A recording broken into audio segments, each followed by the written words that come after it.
Good morning to you. It's 7 o'clock. Our top story. The Prime Minister, Sir Keir Starmer, promises to tighten up every area of the immigration system. He's expected to give a statement in Downing Street at 8:30 this morning. We'll bring it to you live.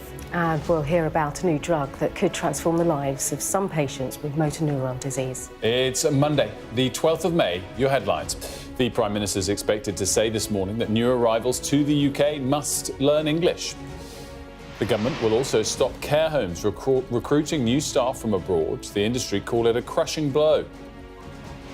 Also ahead, Hamas agrees to release Israeli-American hostage Edan Alexander from Gaza ahead of Donald Trump's visit to the Middle East today.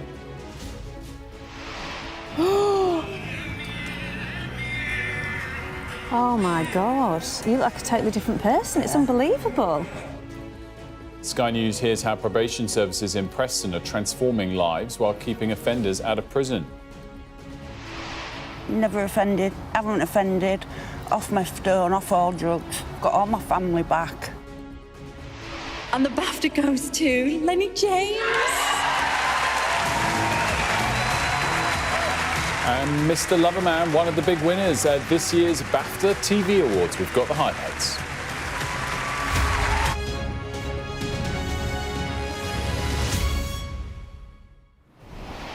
A very good morning to you. Welcome to The Breakfast Show. Well, the Prime Minister is promising to tighten up every area of the immigration system today under new plans to significantly reduce the number of overseas workers coming into the UK. Sir Keir Starmer is expected to say enforcement will be tougher than ever when he gives a live statement in Downing Street ahead of the release of the Immigration White Paper due later today. Mari's here with me, as always, with, I guess, some of the key areas we're expecting to hear from ahead of the White Paper being published, but very significantly, the Prime Minister's doing a live announcement at 8:30 a.m, which he doesn't typically do. Yeah, exactly. I think it speaks to the fact that he takes this seriously and he wants the nation to know he does. And the fact that he's doing that press briefing, really, at 8:30 and address to the nation, I think really does show that he's actually seeing this as a huge battleground politically at the moment, but also for the next general election. Let's go through what we're expecting so far. So skilled worker visas will only be given to people with university degree level qualifications. So things like doctors and nurses. Employers will be told to train British workers for other vacancies. Adult dependents of workers coming into the UK will have to pass an English test, and care homes will no longer be able to recruit overseas staff. Now, that last one has caused some controversy. The care sector is saying that potentially that might cause shortages and struggles, really, for the care sector to recruit and, therefore, people to get the care that they need. But also, what we're expecting is the government is saying that they want people, if they're going to get, citizenship or any kind of long-term residency, they need to be in the UK for 10 years instead of 5 years, which is slightly similar to a Tory policy announced a few months ago, but that was slightly different. That was about indefinite leave to remain. And really what's interesting is the PM's going to be talking really tough this morning. He's going to say, every area of immigration is going to change. He's saying enforcement will be tougher than ever. Numbers will fall. But we're not getting a number. Of course, we never get a number on this, and therefore it's really difficult for us to hold them to account on that when we don't know what success really looks like, when they won't give us any vague target, as it were. But they're saying it's going to come down. It's going to be really interesting. We'll have that live at 8:30. As mentioned, we're going to be continuing to build up to it with Mari throughout the day. We'll also have Sam and Anne at the earlier time slot today of 7:30 in half an hour to build up to it. Mari, for now, thanks so much. As Mari mentioned there, one of the key parts of this move is expected to be restricting overseas workers from working in the care industry. Well, the industry has described it as a crushing blow. Our People and Politics correspondent Nick Martin has this report. On its own, number 9. Elena Christa from Romania has been a carer in the UK for the last 9 years. But under government plans, foreign carers like her would be prevented from coming to work here. I would probably feel a bit sad, to be fair. I like working in the care sector because I interact with people. I learned and hear all kind of life stories. I learn how basically to look after the elderly. Ali George runs this 28-bed care home in Cardiff. He relies on carers like Eleanor to help provide the support his residents need. And he says he struggles to find British workers to do the job. Whilst social care is one of the most diverse sectors in Britain, it's become reliant now on overseas workers coming in to fill these gaps, with more people leaving the sector than they are coming in. And it's still extraordinarily hard to recruit new people, younger people, into care. I think social care is being absolutely left behind by the people who are actually in charge of running it. Successive governments have battled in vain to reduce net migration, which quadrupled under the Conservatives. To help bring numbers down, ministers are rolling out some big changes which are expected to be announced today. 7 and 4, 74. For social care, the tighter recruitment rules could put this struggling sector under even more pressure. Care England, which represents thousands of providers, has described the government's plans as a crushing blow, impacting those who provide care and those who need it. Nick Martin, Sky News. Well, the Prime Minister expected to speak about this and the broader details of the immigration white paper at 8:30 a.m. live in Downing Street. We'll have it for you live, of course, when it happens. As mentioned, we'll talk to Sam and Anne about it as well in about 25 minutes at 1:30 to preview things. Now, Hamas says it'll release Idan Alexander, an Israeli soldier who holds American citizenship, as part of ceasefire efforts. The 21-year-old is believed to be the last living American hostage in Gaza. Let's bring in our Middle East correspondent, Ali Bunker, who joins us now. Ali, for understandable reasons, this is being wildly celebrated in America. Gauge for us, though, the level of expectation that this day would arrive one way or another for Idan Alexander.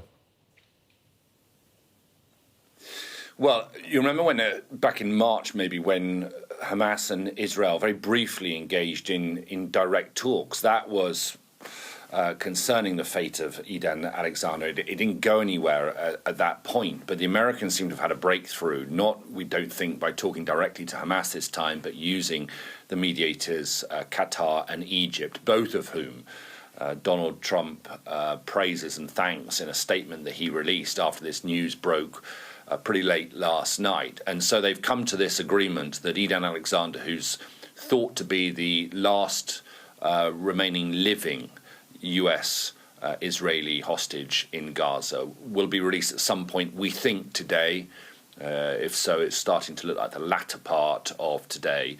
The Israelis, we don't think, were really part of any of these negotiations. They have said that they won't cease fire for this to happen, but they will create a kind of a safe passage for him to be extracted from Gaza, and I suspect it will follow the mechanisms that we saw beforehand: a transfer from Hamas to the International Committee of the Red Cross, a drive to the Israeli border, and then handed over to the Israeli military. And Idan Alexander, 21 years old, was fighting in the IDF on October the 7th. So, you know, a big development for the United States. Hamas gets nothing in return.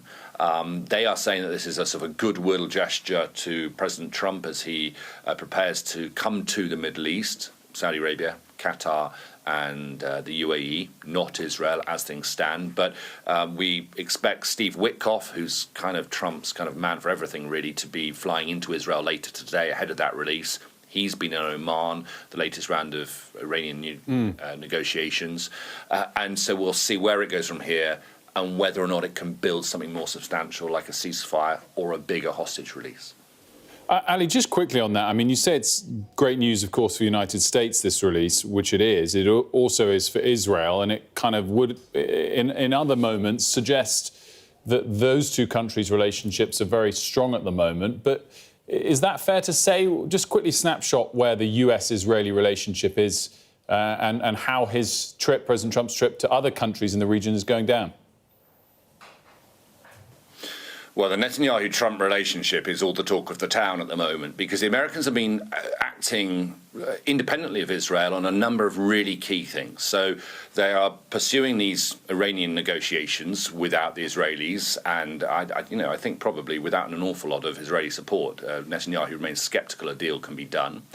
They announced a ceasefire with the Houthis last week, without informing the Israelis. And I think there's a feeling within Israel that they're leaving the Israelis somewhat in the lurch, given that the Houthis are still attacking Israel. And now this deal done to release Eden Alexander, again, without the involvement of the Israelis. And reports around that some US administration officials, like Steve Witkoff, are saying to the Israelis, you know, increasing your and accelerating your military action in Gaza, as the Israelis are planning to do, is not the way forward. It's now time for a sort of full ceasefire. So there does seem to be a difference of opinion. The Israeli government, the American government, and others are coming out saying, look, there's no fallout between the two leaders. But certainly the Israelis at the moment are operating in the dark more than they're used to. Ali, as always, thanks so much. Ali Bunkle there for us live in Jerusalem this morning. We'll talk much more about those Middle East-US relationships with Mark Stone, 9:45. In fact, double-header, Dominic Waghorn and Mark Stone joining us for the final 10 minutes or so of the show, in fact, at 9:45, with a huge week for international relations ahead. Now, the landmark sentencing review into the overcrowding of UK prisons is due in the coming days. In the lead-up, Sky News has gone behind the scenes with probation services in Preston. Our political correspondent, Liz Bass, has the story for us. Wow. That one. Oh, my God. You look like a totally different person. It's unbelievable. That picture was took on the 28th of February, 2023. Charlie has transformed herself and her life. Compared to her time as a junkie shoplifter in Leeds, those are her words. After decades of being in and out of prison, court-ordered rehab last year changed everything. I'm a prolific shoplifter, getting released homeless and that. All you do is go to trap houses, drug houses, and you're on that cycle again. It's just a continuous cycle, and that cycle needs to be broken. And you said to me earlier that you feel grateful to the judge. Yeah, definitely. Why is that?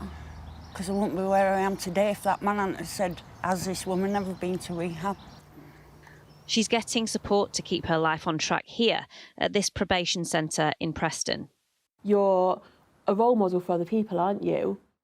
It's places like this that are at the heart of this government's approach to reducing crime and the prison population, with shorter sentences likely to give way to more community rehabilitation. Probation officer Bex believes this is the right approach. Often the shorter sentences kind of disrupt people's lives. So, for example, people might lose housing because they've gone to prison. But then it's not really enough time for us to find more housing for them. And yeah, the caseloads can be intense, but there's always hope that we'll get more staff, which will help a lot. But more rehabilitation will require more government investment in these already overstretched services. We're going to be moving the stone onto the paths up there. Down the road, offenders are doing up this community garden. Luke, who runs the project, says this is far from the easy option. When they come on the first day, they actually say, oh, I wish I'd just been put in prison for a few months. Why? Yeah. Why did they say that? I'm not too sure, but maybe they think... Because it's less work? Yeah. So maybe they think it's a bit easier in prison. Stephen first went to prison aged 20 for handling stolen goods, motorbikes. Do you feel like this has helped? Yeah, definitely. Really? Yeah, so you've got to stick to your routine, you've got to be here on time, you've got to pull your backside out, do a bit of work. But it's good. As the government cultivates a whole new approach to reducing crime, it's projects like this they're building their hopes on. Liz Bates, Sky News, Preston. Well, Sophie Ridge, our politics presenter, has been behind the barbed wire topped walls of Preston Prison to see a breaking system firsthand. Tonight at 7 p.m. we have a special politics hub. We're on the road and we're going to be live from Preston Prison. Of course, we're just days away from the sentencing review being published. What is this government going to do when it comes to the criminal justice system and the courts? We're going to be trying to find out. 7 p.m. live at Preston Prison. Well, Sophie will be putting those questions and more to the Prisons Minister, Lord Timpson, on the show tonight, 7 p.m. For the Politics Hub, live from Preston prison must-watch, as always, tonight at 7. Right, time to get up to speed on all of the day's other news. Leah's got that for us. Thanks, Wilfred. Ukraine's President Volodymyr Zelensky has challenged Vladimir Putin to meet him in person this week for direct talks aimed at ending the war. Our international affairs editor, Dominic Waghorn, has the latest for you from Kyiv.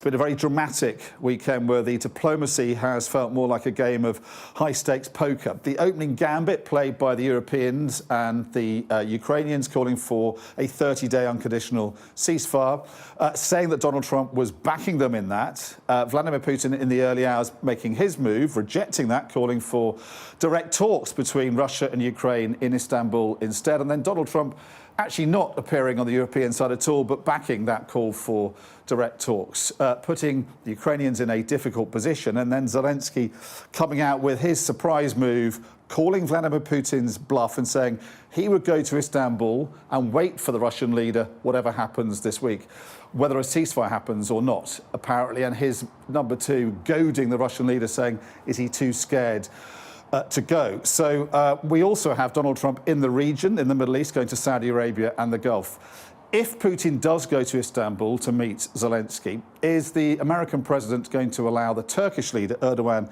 to steal all the glory?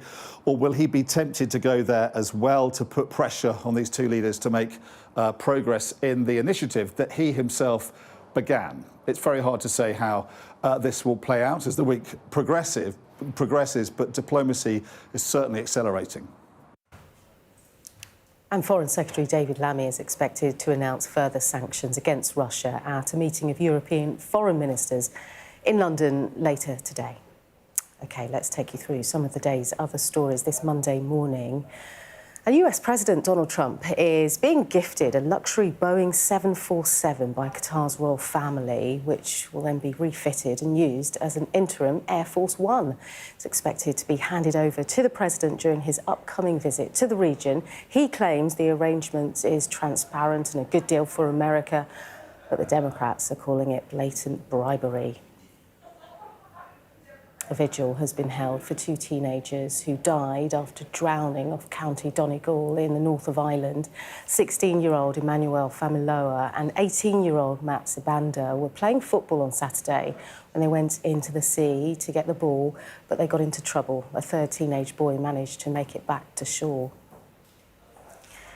The founder of the Big Issue magazine is calling for more action in Parliament to fight rising levels of poverty. Lord John Bird has proposed a new duty on the government to set targets to reduce child poverty, claiming 7 in 10 Big Issue readers didn't believe Labour is doing enough to address the issue. There's a warning that bananas could disappear from supermarket shelves as a result of climate change. Well, the charity Christian Aid says rising temperatures and weather-related pests are putting stocks at risk.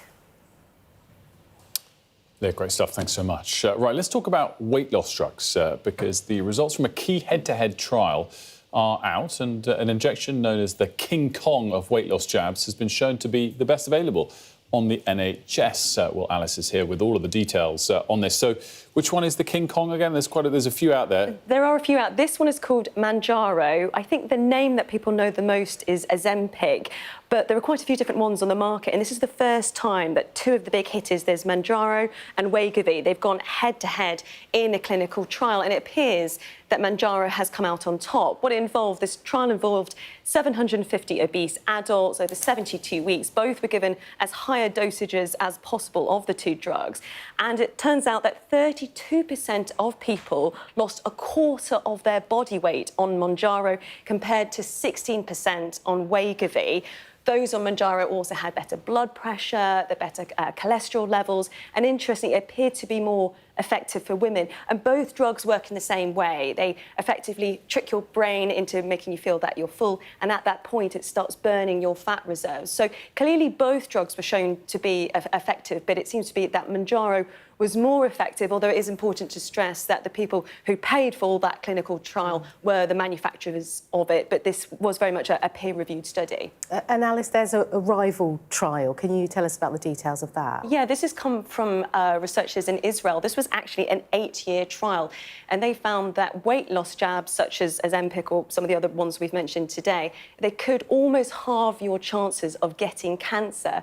So they're saying that even for people who are not obese, but perhaps have a predisposition to perhaps getting cancer, it could be used in that way. They think it's because that the medication helps to reduce inflammation.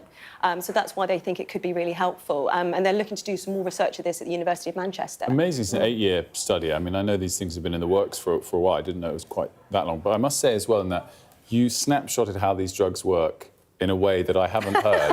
And I now understand it better than I have for many years of talking about this. Oh, good. Yeah. I bet it is a bit more complicated. I imagine it is a little bit more complex than that. I'm going to use that ongoing description. Great stuff. Thanks as always, Alice. Right, let's just remind you of some of the top stories of the day. The Telegraph going with the government's efforts to cut immigration. Of course, the possibility that Labour could curb judges' powers to block deportations. The Guardian has the same story, reporting that the government is concerned about the challenge from reform, hence some of these immigration changes. A reminder, the Prime Minister, live 8:30 a.m. from Downing Street.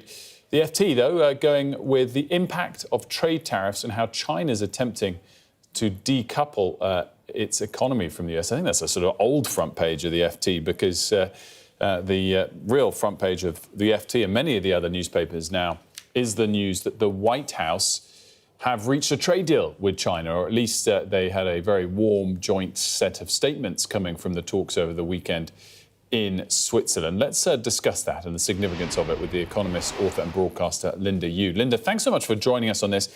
I must say, I thought there might be some kind of neutral at least or semi-positive statement coming out of these clearly well-structured and staged talks that took place in the weekend, over the weekend in Switzerland. I wasn't expecting something quite this positive. Were you?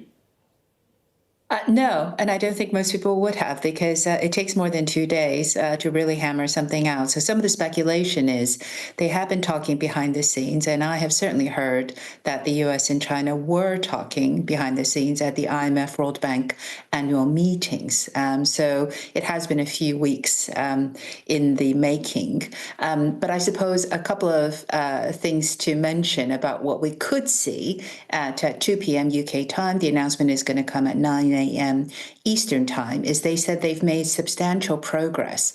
I don't think this necessarily means that they have a trade deal ready to sign, and if they did, is unlikely to be very comprehensive, because even if they have been talking for a short while, I don't think, given the amount of difference between the two countries, we're going to get anything terribly comprehensive. But markets are looking for a reduction in tariffs, and I think that is, in and of itself, progress. It really is fascinating, the extent to which, if this was secretly happening behind the scenes, despite a lot of ongoing negative public comments and Truth Social posts towards China specifically, if all of this was sort of planned, you know, we come back to this question so many times with President Trump, you know, is there a bit of method behind the madness? If in the next, well, at 2 p.m. today or in the next couple of weeks, we do see a rational outcome to all of this, what will be your take on the last couple of months overall? Yeah, that's a big question. So I think that we know the U.S. was impatient with how unfair they felt the global trading system was. And with China, there's an added layer of complexity here.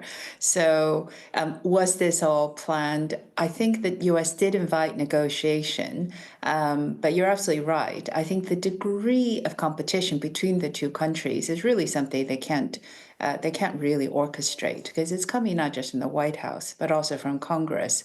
Democrats and Republicans agree on little, but they do agree on taking a very strong stance against China. So I think looking back, what we're probably going to hopefully see today is tariffs I think markets are expecting to see tariffs at least halve, or they're not going to be as happy as the initial indications have been in Asian markets or in the US futures trading on the back of this news. Moody's thinks it could go down to 45%. And the reason why this actually matters is because at the moment, if you're exporting something from China, you're going to get hit with a 145% tariff. And then because the supply chains goes back to China, then that means that you could end up paying another 125%. That's nearly 300% in tariffs, which has pretty much, you would imagine, stop trade in a lot of sectors. So companies like Walmart are saying their shelves are going to be empty. I think that's the kind of trigger for why the talks have been accelerated. But even if it comes down to 45%, that is a very high level of tariff. This will only be the first round of what I'm sure will be more trade negotiations if that's where we end up. It's interesting, though, to have that kind of scale of expectation. You know, is this a trade deal or is it a only slight reduction? As you say, 45% would still be very high. Going to be really interesting to see that later today at 2 p.m. Linda, after a couple of days to judge the US-UK deal, what are your takeaways on that? Is it quite a basic step forward and still a little bit worse than where we were a couple of months ago, or is it much more than that? It is definitely a step forward, but we are better off than we were on April the 2nd, but we're worse off than we were on April the 1st, before the tariffs were levied.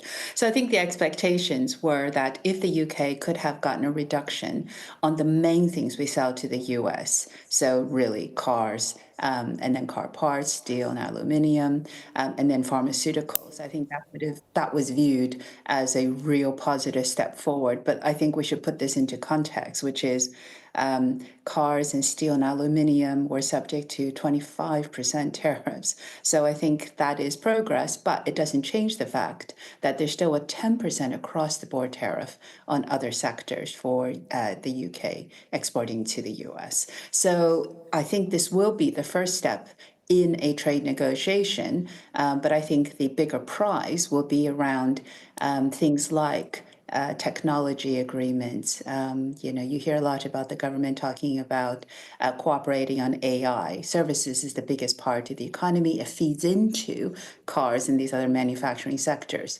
So I think that would be the next steps after this first step. But I should also say, the text of the agreement says this is not a trade agreement. It's not legally binding. It's just agreement on terms. So there will be more negotiation to come.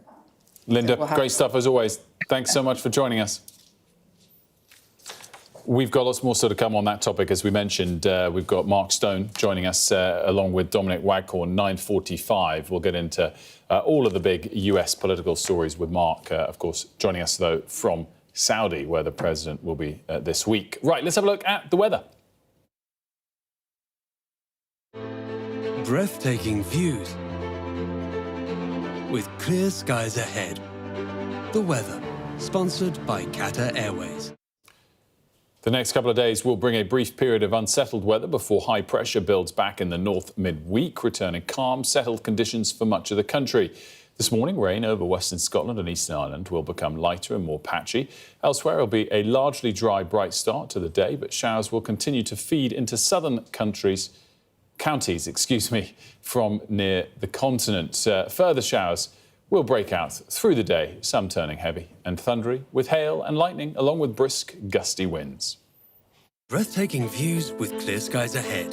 Qatar Airways sponsors the weather. Still to come here on The Breakfast Show, where we'll be discussing the Prime Minister's live address at 8:30 a.m. with Sam and Anne.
show of military might and menace.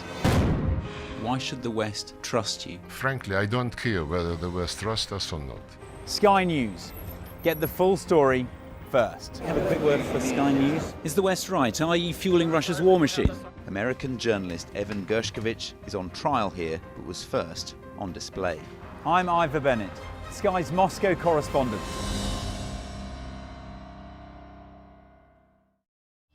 We arrive. A secret hospital hidden in the Myanmar jungle, treating the victims of this bloody war. This is Myanmar today. Its military rulers don't want the world to see, but we have. I fight for my own future. I fight for my generation's futures. This is an actual crime. They don't care for that. Myanmar army is only a couple of kilometers away. So this is a major humanitarian disaster.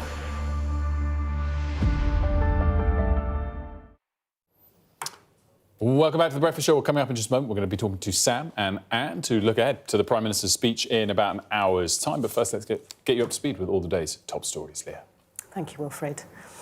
Prime Minister Keir Starmer is promising to tighten up every area of the immigration system, toughening requirements for permanent residency in the UK. He's expected to hold a news conference at 8:30 this morning. Care providers have warned a ban on hiring foreign workers, and they say it will deliver a crushing blow to the sector, which is already struggling to fill positions. Hamas says it will release Edan Alexander, an Israeli soldier who holds American citizenship as part of the ceasefire efforts. The 21-year-old is believed to be the last living American hostage in Gaza. Ukraine's President Volodymyr Zelensky has challenged Vladimir Putin to meet him in person this week for direct talks aimed at ending the war. The Russian leader suggested both sides should meet for ceasefire talks in Istanbul on Thursday. And some of the country's biggest television stars gathered in central London for the annual BAFTA TV Awards. Among the winners were TV dramas Mr Bates vs The Post Office and Baby Reindeer, while Danny Dyer won the award for Best Male Performance in a Comedy for his role in Sky's Mr Big Stuff. Leah, great stuff. Thanks so much. Welcome. Some of the nation's biggest TV stars, was that what we said, gathered last night? TV stars, including Danny Dyer. What, including Sam Coates? Ah. And Beth Rigby, you were both there last night. It was a full Sky contingent representing... Yeah. No, we were No, there. a full contingent of the nation's biggest TV stars. Yeah. Including the two of you. Yeah. Fantastic. Was it good fun? Confirmation. It was meaningful and important. There we go. And nonetheless, still up early Actually, to I record said that the podcast. because the star of Severance, Mr. Milchick, was there, and I went and shook hands with him. So that was my highlight. There we go. Fantastic. Well, we could talk about that, but we're not going to talk about that. We're going to talk about what's in the podcast today. And Anne, very good morning to you. I guess the key point, just quickly, Anne, is that Sam was still up in time to record the pod early this morning. I was very relieved to see that, and he was his usual bright-eyed self. And I was a tad resentful as I'd spent the night reading Kremlin communications on the ceasefire and posted at the BAFTAs. And that's the way the division of labour goes on this podcast, people. I love that, Anne. Well, listen... hang on. Ask her where she is. Where are you, Anne? I mean, now comes the revenge. I went on holiday for a day. You caught me out. I'm in Spain. For a day. You're allowed that. You're allowed that, for sure. Resume tomorrow. Yeah. Well, anyway, all very fair. But now, the person that's got to be on form this morning, I think it's fair to say, Sam, at 8:30 is the Prime Minister. How significant is it that this is an announcement being done in this way? Home Secretary out doing the rounds yesterday to lay the groundwork. The Prime Minister live, 8:30 a.m. from Downing Street. And I'll be there in the front row in Downing Street in about an hour's time. Look, Keir Starmer knows he's got to own this topic. He's got to own this topic because it's pretty much near the top of the issues that is driving politics at the moment. Interesting, it's not currently the top issue in some of the polling trackers. I think the economy is edging up at the moment, but it is perceived to have been one of the big drivers in last week's, or 10 days ago's, local elections, the performance of Reform UK. I think all of this is at the forefront of Downing Street's mind. They know that they've got to look like they are going to deliver what they say, as a result of this plan, will be a substantial reduction in legal migration. So we're looking today at squeezing those legal routes for people to come in to the country, as you were reporting, the care sector taking the brunt of it. Downing Street at pains to point out this is not a new approach as of today. They can point to a speech, rightly, in 2022 to the CBI that Keir Starmer gave in opposition, where he argued that business needs to wean itself off cheap labour. And now some of those proposals are going to be set out and come into practice this year. The question is, will it make a big enough difference fast enough? And I'm really interested in your take on this as to what will be the kind of proof as to whether voters kind of give them credit for this topic or not. Is it the numbers and seeing immigration numbers come down over the next couple of years? Or is it kind of the mood music, which at the moment only one party is winning on, and that was shown in the local elections? Well, exactly. I suppose you could say that if you wanted to keep running a litmus test, you'd just be looking at how Labour is faring up against reform, and that Farage surge that we saw in the local elections and across a lot of the country there among voters, not only on this subject, dissatisfaction with the main parties, but both of them have struggled, I think, in the past to be clear about what they mean about immigration and asylum. And I think the second part of that, Will, is really that it's still hard for Keir Starmer to do so because he is avoiding having a net migration target. He got his predecessors, the Tories, into terrible trouble. They kept setting them and missing them, and that created a mood of distrust. There are those who are saying, well, actually, the numbers, there are so many factors now pulling against people coming to the UK that you could have set a target. It wouldn't have been a very low target. But that, I think, was a catch-22 for Keir Starmer and for Yvette Cooper, the Home Secretary. If they'd set a target, their opponents, particularly Reform, would have said, that's a ridiculously high target. That's still an awful lot of people. But I do think that lack of a number, I will not be surprised if the government is chased around the block saying, is there not a number that you can name for us, and what is it? And then, of course, you've got the skills and the gaps that are going to have to be filled, starting, as Sam was pointing out there, with care workers. But if you don't want to have lower skilled, medium skilled labour coming into the country, you only want graduates or graduate level, well, you know, you've got areas of shortage there. As anyone in the southeast who's tried to get a builder, a plumber, etc., is likely to be a bit fretful about. So I think the practicalities are going to build up, but the message is clear from Labour. They want immigration and asylum numbers to come down. Sam? The interesting thing about the politics is that Downing Street clearly very cognizant of the threat from Reform, particularly after the results 10 days ago. But there's an interesting question about whether this is the right answer to it, though, because one of the reasons that Reform did so well is that, very bluntly, when you look at the results, Labour got less votes. Why did Labour get less votes? Well, it isn't because there are lots of people switching direct from Labour to Reform. It's because the Labour vote is bleeding away in lots of directions. People are staying at home, it's going to Lib Dems, it's going to the Greens. And the more that you chase that kind of Reform agenda, the more sort of very, very crudely right-wing you sound, the more your own coalition wobbles and starts to split. So is actually this the right answer? Just because areas where Reform is strong are areas where Labour is losing doesn't necessarily mean, when you look at the vote underneath that, that this is automatically the right answer. But one would assume that a sensible approach to rationalising the very high immigration numbers is probably appealing to quite a broad range of voters. It's not just like the Rwanda policy was kind of red meat to a certain sort of wing of the Tory party. On that note, though, Anne, I'm interested as to whether this has full cabinet backing. We know that measures, for example, like getting rid of the winter fuel allowance, clearly comes with great division within the Labour Party. Is this something that, even if, say, Rachel Reeves might argue could hurt the growth agenda if we limit immigration numbers and worker numbers, that even she would be on board with because they see this as such a key issue, or not? It sounds as if she has, if you like, been pulled over the table on that argument. And she did tend to argue, as you've laid out, that immigration, in that sense, she was a sort of classical liberal on the issue, that it was a net benefit to the economy. But Rachel Reeves is also a politician who understands, you know, her own seat is a kind of place where there are a lot of concerns about this sort of thing, as there are across a lot of the North and the Midlands, and not only, certainly, the coastal areas of the south as well. So I don't think I think she would understand that maybe her head and her heart are in slightly different places on this. I do think where it gets a bit more difficult is if you're saying that our real aim, our central aim of everything we do is growth. Well, in that case, you probably would ideally say we don't absolutely care so much where the workers come from in this mix with our own workers as well, as long as we can power that. And that will be my worry about it, that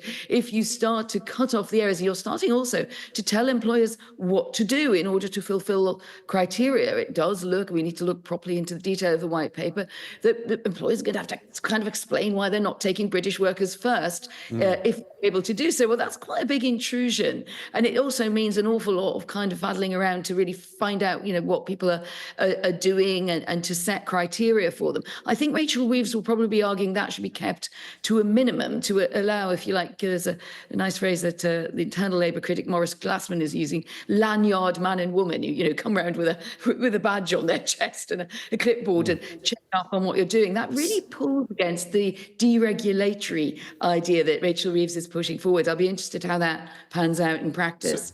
So Sam, it's really interesting in terms of who has the Prime Minister's ear most of all at the moment. And I guess implied in this is that Yvette Cooper's very high, if not top on that list. And maybe we'll get a further kind of confirmation of that when we see the terms of the EU renegotiation as well.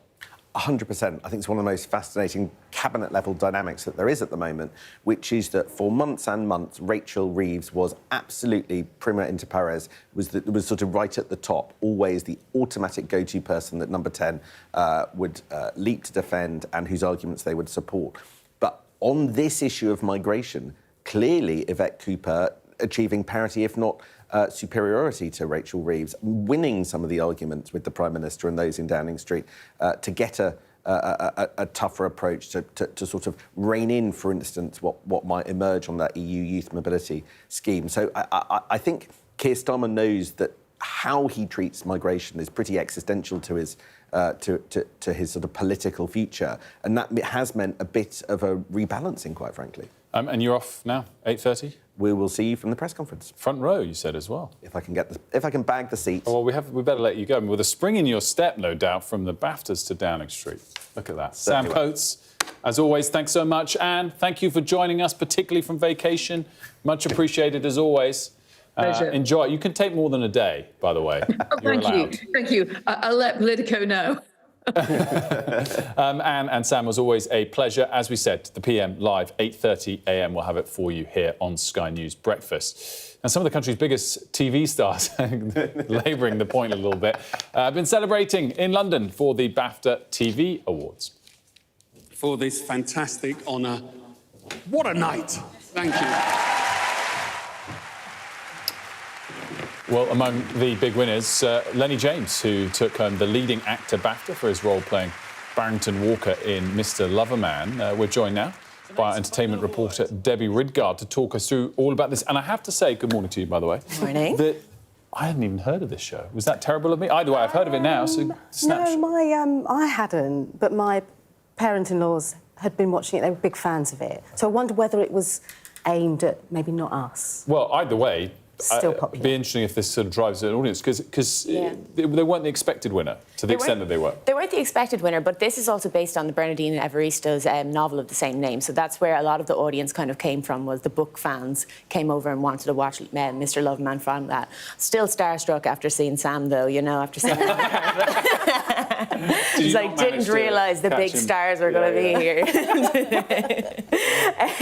But yeah, so when we got to see Mr. Loverman, of course, Lenny James, that's his first ever solo BAFTA award. He did win Best Drama a few years ago for the series that he made, actually called Save Me. But it was Ariane Baccarat's first ever BAFTA, and his when he won the award, seeing him, he took about 20 seconds just to compose himself because it meant so much to him. It was a beautiful, beautiful moment. But as we said, there were some very familiar faces on the red carpet and actually at the ceremony as well. Let's take a quick look. Okay. The BAFTA goes to BBC Breakfast, the Post Office Special. We will continue to tell you stories until you get justice. And thank you, BAFTA, for recognising the importance of breakfast TV. So that was our Beth Ridley there. Our very own Beth on Ridley. stage. Yes. It was a loving It was lovely, and she got to announce 2 of the awards on the night. And actually, it was really funny because, of course, with the ceremony, it happens 2 hours before we get to see it broadcast on air. So a couple of her bits got cut out because, of course, with the length of it. So if you want to see the fun and banter, you just, of course, have to listen to Electoral Dysfunction for that. Well, which everyone should be doing on a regular basis either way. The question, I guess, that comes as well from that was the Post Office and Mr. Bates. Yeah. Winner, but not as big a winner as people might have expected? Not as big a winner as we expected, but I think it was because of the amount of different shows that we've seen over the last year. We've seen Baby Reindeer getting, Jessica Gunning got supporting actor for that. So worthy wins. It was just Mr. Bates versus the Post Office. Just didn't get it on the night. I think it's just, it made the big change in the real world rather than on the stage. And then best memorable moment, that was the only category that was voted for by the public. Yeah, so that was the only one voted for by the public. I can't even think of it by the moment right now. Yes. Like, it's gone out of my head. Well, it was Strictly Come Dancing, wasn't it, that won, that the public were able to vote and say, actually, this moment on this show that so many people watch. Yeah, and actually, Chris didn't actually get to attend yesterday, but he did say that he spent 20 years in comedy, but this is the first time he's gotten an award, and it's for dancing. Love that. Well, listen, Debbie, thanks so much for breaking that down for us. We're going to have more later in the show, by the way, on the takeaway from the BAFTAs last night, and full write-up from Debbie and the team on the Sky News website. We're going to take a quick break here on The Breakfast Show. When we come back, we'll talk about a new drug that could help people with motor neuron disease. Don't go anywhere.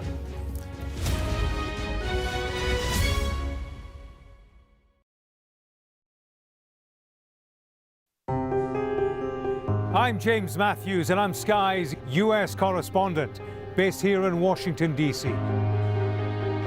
Do you fear a 4th indictment? Does your government owe an apology to the British home children? Great to see you, Does sir. your Thank you government for owe them an apology?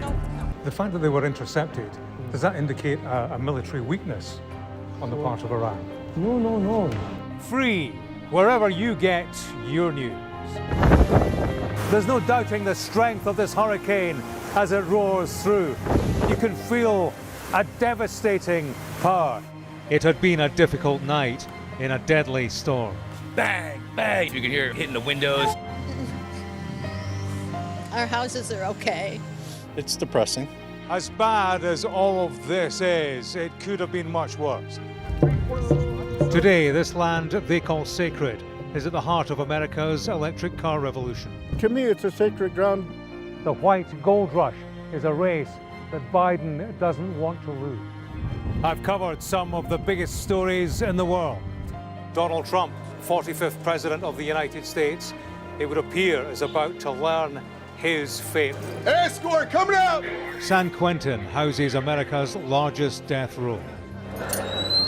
They rarely allow cameras onto the condemned block. James Matthews, Sky News. I want to be treated equally like everyone else. It's one step closer to getting out, to getting off death row. Sky News.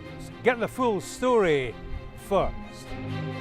Mr. Trump, James Matthews from Sky News. Hey, James. Are you diminished by claims that you're a racist?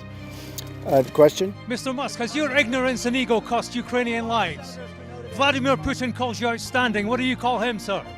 He's from Sky News. He's from Sky News. He's entitled to ask me questions. There's always more to the news than a headline. We want to discover, to delve a little deeper, to find out what's really going on. Explanation, analysis, the people at the heart of every story. I'm Neil Patterson, and this is the Sky News Daily Podcast. So, by the end, we'll hopefully all understand what's going on in the world just that little better. Available wherever you get your podcasts. Jubilation in the streets, while some emotional. This is a political victory for Prime Minister Modi and his Hindu Nationalist Party. I'm Neville Lazarus, and I'm Sky's reporter based in Delhi. Companies like these are helping India in its trajectory to be a serious player in space exploration. Sky News, get the full story first.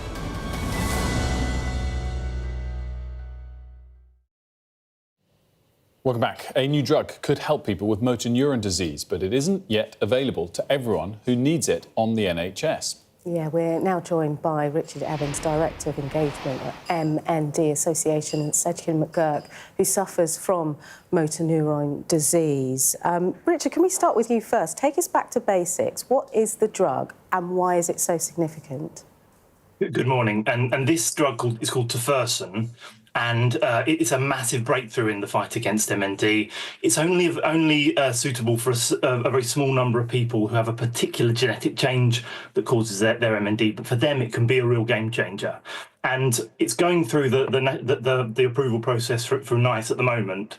And while that's happening, the company behind it is actually giving it for free so that people can use it while it's going through that approval process.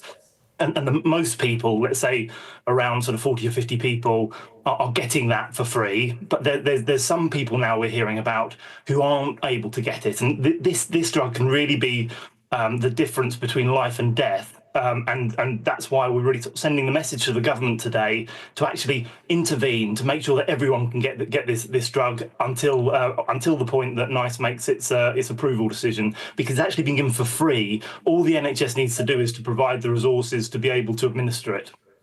NICE, by the way, is the National Institute for Health and Care Excellence, which is doing the review on the behalf of the NHS. Sedgkin, thanks so much for joining us on this. Talk us through your condition, if you don't mind. And is this a drug that you've been trying to get access to and have had success on or not? Yes, obviously, my diagnosis was initially June 2023, and I found out that I had SOD1 mutation November 2024.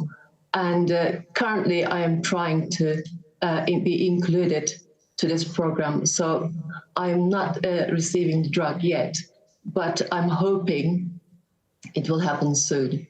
Have you spoken to, excuse me, sorry, forgive me for interrupting. Have you spoken to people who have taken the drug? Do you have hope that if you're able to get access to it, it will significantly improve your experience? Yes, I am part of a group who are actually receiving tofersen already. And talking to them, it shows that there is great evidence, actually, that drug is making a huge difference in their lifestyle. There are lots of patients who have been with us more than 4 years because of this treatment. And some of them already have seen some small developments, which is a great news. Richard, if we'll bring you back in, if we may, how widespread is the access problem at the moment that you know of? So we're talking about very small numbers in terms of the number of people who are eligible to or would be potentially eligible to get tofersen, because it's only around 2% of people with MND who have this particular genetic change. But we estimate that there's around 12 people who would benefit from tofersen but aren't able to get it like second. And for those people, we're talking about a relatively small amount of money to provide the nursing cover, the beds to be able to administer the drug once a month, because the actual drug, which is the expensive thing, it is being provided for free. So the real message to the government is it's not fair that some people are able to get it and other people aren't, just because the NHS is saying, well, we have resources for these people but not for these people. So the message to the government is to intervene to make sure people like Sedgkin are able to get this, but as she says, a potentially life-saving drug. And just to support that, I know we speak to people who are on tofersen, and they talk about the miracle that it's been in terms of people progressing at a really horribly quick rate, and then they start taking tofersen and it completely pauses or slows down so dramatically. So I was even talking to one woman who's even now looking to go back to work. So it really is a game changer for that small number of people who it can benefit. Just to round things off quickly, Richard, the NHS is though already considering this, right?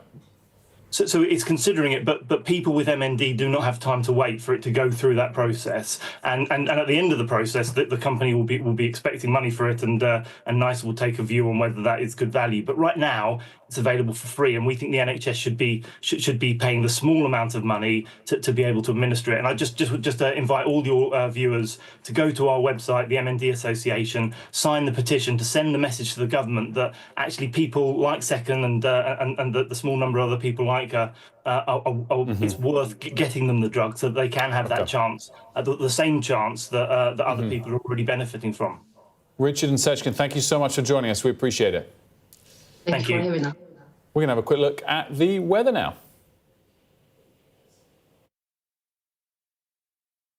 The perfect climate, wherever the destination. The weather, sponsored by Qatar Airways. The next couple of days will bring a brief period of unsettled weather before high pressure builds back in the north midweek, returning calm, settled conditions for much of the country. This morning, rain over western Scotland and eastern Ireland will become lighter and more patchy. Elsewhere, it will be a largely dry, bright start to the day, but showers will continue to feed into southern counties. I've done it twice from the near continent. Further showers will break out through the day, some turning heavy and thundery with hail and lightning. The perfect climate, whatever the forecast. The weather, sponsored by Qatar Airways. Massive hour of breakfast television coming up. It's rare we hear from the Prime Minister. It's rare a topic is as important for him to do a press conference live at 8:30 a.m. on a Monday morning, Murray. Exactly. We're going to be hearing from the Prime Minister on immigration, on cutting immigration, and I will bring you his tweet he just posted a couple of minutes ago in the next hour. Well, I look forward to it. I haven't seen that yet as well, so I might even look at it in the break. Murray, thanks so much. We'll be back in just a couple of minutes.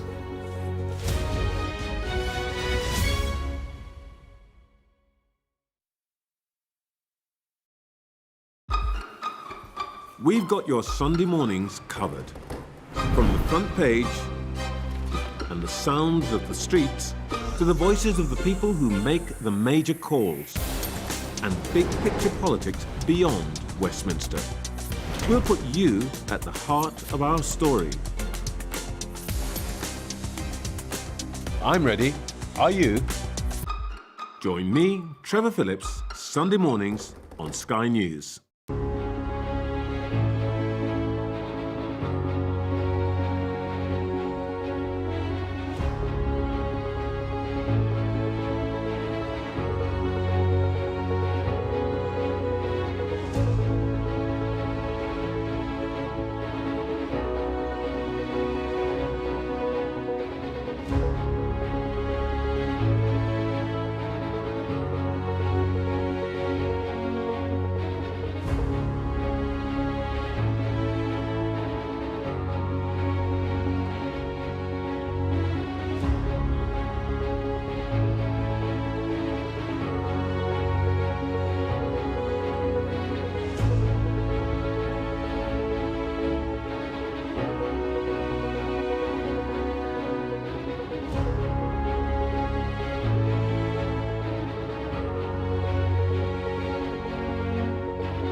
A very good morning to you. It's 8 o'clock. Our top story, the Prime Minister, Sir Keir Starmer, promises to tighten up every area of the immigration system. He's expected to give a statement in Downing Street in 30 minutes' time. We'll bring it to you live. And the first ever head-to-head trial of weight loss drugs. We'll look at who came out on top. It's Monday, the 12th of May. Your headlines. The Prime Minister is expected to say this morning that new arrivals to the UK must learn English. The government will also stop care homes recruiting new staff from abroad. The industry call it a crushing blow.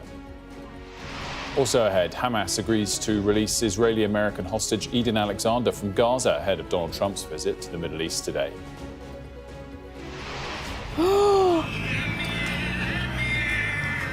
Oh my God, you look like a totally different person. It's unbelievable.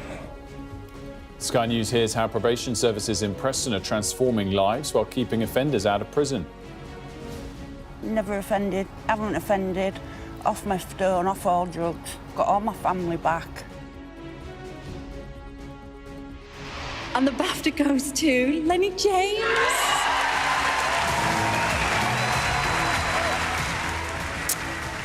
And Mr. Loverman, one of the big winners at this year's BAFTA TV Awards.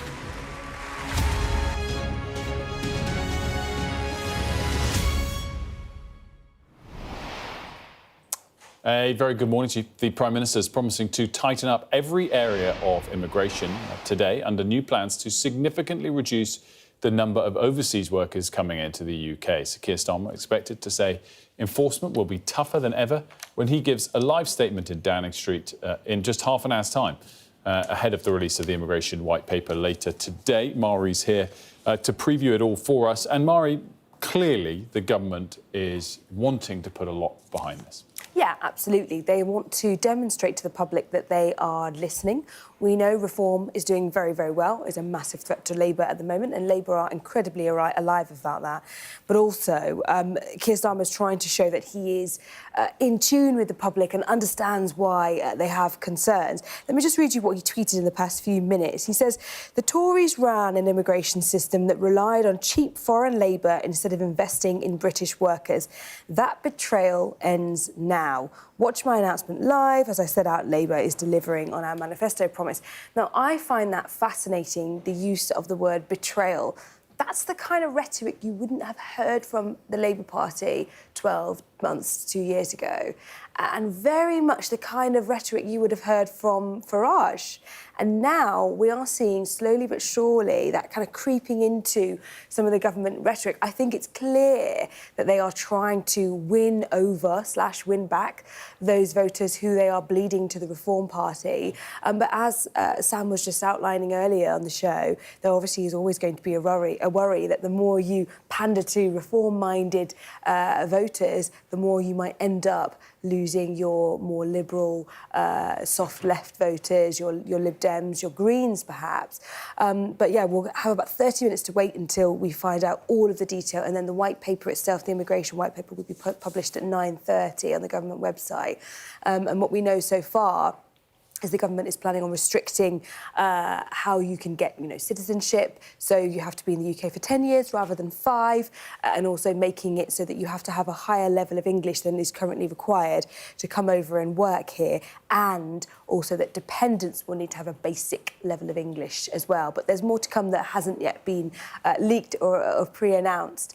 But clearly the government is trying to demonstrate that they are listening, they are taking action. The difficulty is when they are not putting any numbers or targets on immigration, net migration, or even small boats crossings, the public may be forgiven for not believing them, considering the amount of promises we've had in the past that have been left unfulfilled. Mari, great stuff, as always, and Mari's going to be around building up for us right up till, of course, 8:30, when we'll hear from the Prime Minister live. Now, one of the areas that's been getting a lot of focus has been the... we've already done that. Let's talk a little bit about what Nick Martin's been diving into for us. Nick Martin has been exploring the pressure that the care system might feel as one of the aspects that has been focused on is limiting foreign workers coming into the care system. On its own. Elena Christa from Romania has been a carer in the UK for the last 9 years. But under government plans, foreign carers like her would be prevented from coming to work here. I would probably feel a bit sad, to be fair. I like working in the care sector because I interact with people. I learned and hear all kind of life stories. I learn how basically to look after the elderly. Ali George runs this 28-bed care home in Cardiff. He relies on carers like Eleanor to help provide the support his residents need. And he says he struggles to find British workers to do the job. Whilst social care is one of the most diverse sectors in Britain, it's become reliant now on overseas workers coming in to fill these gaps, with more people leaving the sector than they are coming in. And it's still extraordinarily hard to recruit new people, younger people, into care. I think social care is being absolutely left behind by the people who are actually in charge of running it. Successive governments have battled in vain to reduce net migration, which quadrupled under the Conservatives. To help bring numbers down, ministers are rolling out some big changes which are expected to be announced today. 7 and 4, 74. For social care, the tighter recruitment rules could put this struggling sector under even more pressure. Care England, which represents thousands of providers, has described the government's plans as a crushing blow, impacting those who provide care and those who need it. Nick Martin, Sky News. Well, as we mentioned, Prime Minister live in Downing Street, 8:30 a.m. We'll bring it to you as soon as it begins and continue to build up straight up to there. We are pivoting now because Scott Bessent, the US Treasury Secretary, is giving a press conference, of course, following a weekend of talks in Switzerland with the Chinese trade delegates. Two of the other leaders on the delegation from his previous time. So there was very good personal interaction. Both countries represented their national interests very well. We concluded that we have shared interest, and we both have an interest in balanced trade. The U.S. will continue moving towards that. I will let Ambassador Jameson talk about the President's initiatives that began on a historic announcement, trade announcement on January 20th, which no other president has ever done, following to April 2nd, when we implemented the reciprocal tariffs. Thank you, Secretary, and I will echo your thanks to the Swiss government and Swiss officials for hosting us this weekend. The atmosphere was very conducive to discussions, and thanks to them we were able to have very constructive and positive conversations with our Chinese counterparts, who clearly came to deal this week. The rapid nature that we were able to conduct and conclude these discussions is a testament to mutual understanding and mutual respect between the Chinese and U.S. sides. With respect to the U.S. trade position, our interactions with China, and the agreement today, please keep in mind that the United States trade deficit has ballooned over the past several years, ending up at $1.2 trillion deficit in goods as of the end of last year, which was an approximately 42% increase over a few years prior, when there was an $850 billion trade deficit at the beginning of the Biden administration. So that is a rapid and expansive increase in the trade deficit. And our view is that this is driven in large part by non-reciprocal trade, among other things, and the result has been offshoring of manufacturing and other negative impacts on the U.S. economy. And so on January 20th, when the president was inaugurated, he released the America First trade policy, which was comprehensive and flagged that he, and actually directed agencies, including the U.S. Trade Representative and others, to research this issue and to provide options, which we did, and the president elected to impose reciprocal tariffs on April 2 to address this national emergency of the trade deficit. There was a global baseline tariff accompanied by higher reciprocal tariffs for each country depending on the level and intensity of their trade surplus with the United States. In all of this, China was assigned a reciprocal tariff rate of 34%. China was the only country that chose to implement retaliation against the United States for this reciprocal tariff. All other countries, withheld and decided that they wanted to negotiate with the United States or simply not retaliate. And so we've been in detailed discussions with other countries for several weeks at this point. China, as you know, retaliated not only with tariffs but with disproportionate and asymmetrical non-tariff measures in order to maintain the effectiveness of the reciprocal tariff measures. The president increased our tariff rates to offset Chinese retaliation. And as you know, this escalated to a point where both sides had added 125% tariffs, and with the Chinese side, additional non-tariff measures, amounting to an embargo in some senses on trade, an effective embargo, which of course was not a sustainable practice for either side.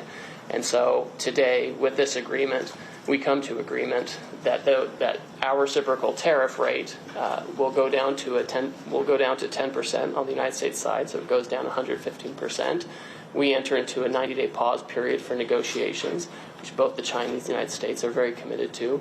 And the Chinese on their side also go down 115% to 10%, and they remove the countermeasures that they have in place. To be very clear, other measures that the United States has put in place in the past, whether it's tariff measures from 2018 or since, tariffs under other statutory authorities, tariffs related to fentanyl, those remain unchanged for now to the side. I'll just make one point, is that both the Chinese and the United States agreed to work constructively together on fentanyl, and there's a positive path forward there as well. Okay, great. So let's start with some questions. Well, just if I may make a few final remarks to give you framing and context. I think throughout the trade process, we have had a plan, we have a process in place, and now with the Chinese, after this weekend, we have a mechanism for continued talks. So process, plan, and mechanism.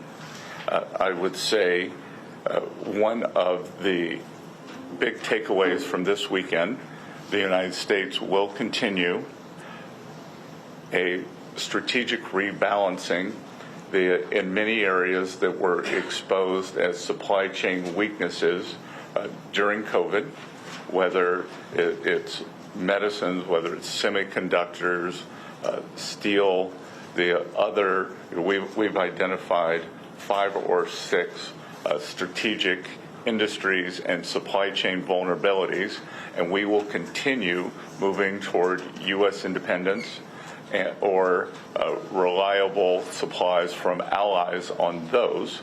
But the consensus from both delegations this weekend is neither side wants a decoupling.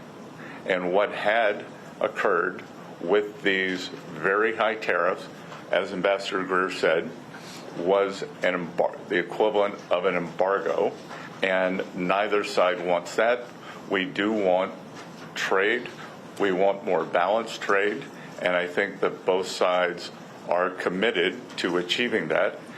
We would like to see China open to more U.S. goods.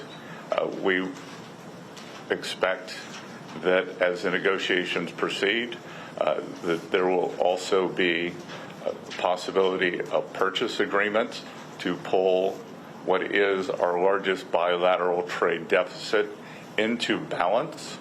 That has gotten out of balance, and much of this has happened through neglect over the past 4 years, as the previous administration did not engage on this issue.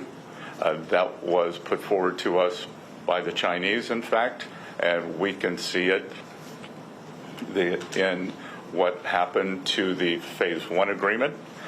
we are only looking forward, and we look forward to very good discussions now that we have the mechanism created in Geneva this weekend for talks. Great. And with that, let's kick off questions. I'll start in the front row. Jenny Leonard, Bloomberg. Thank you so much. Going into these talks, the president posted on Truth Social that he believes an 80% tariff on China seems right. It obviously went down substantially more.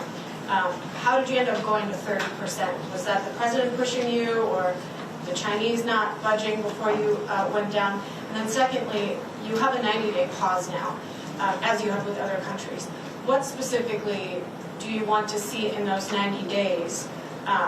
What kind of progress do you want to see in those 90 days and have agreed to by then to not ratchet up the tariffs? Because it is just a pause, right? Yes, so the tariffs then snap back, basically, if you don't have something agreed upon that is substantive. So the Chinese April 2nd number was 34, continues to be 34%. I'll let Ambassador Greer answer the first question. And just like with all our other trading partners, as long as there is good faith effort, engagement, and constructive dialogue, then we will keep moving forward. I would just say, Jenny, with respect to, the president's message and ultimate rates, I mean, everything is a negotiation, right?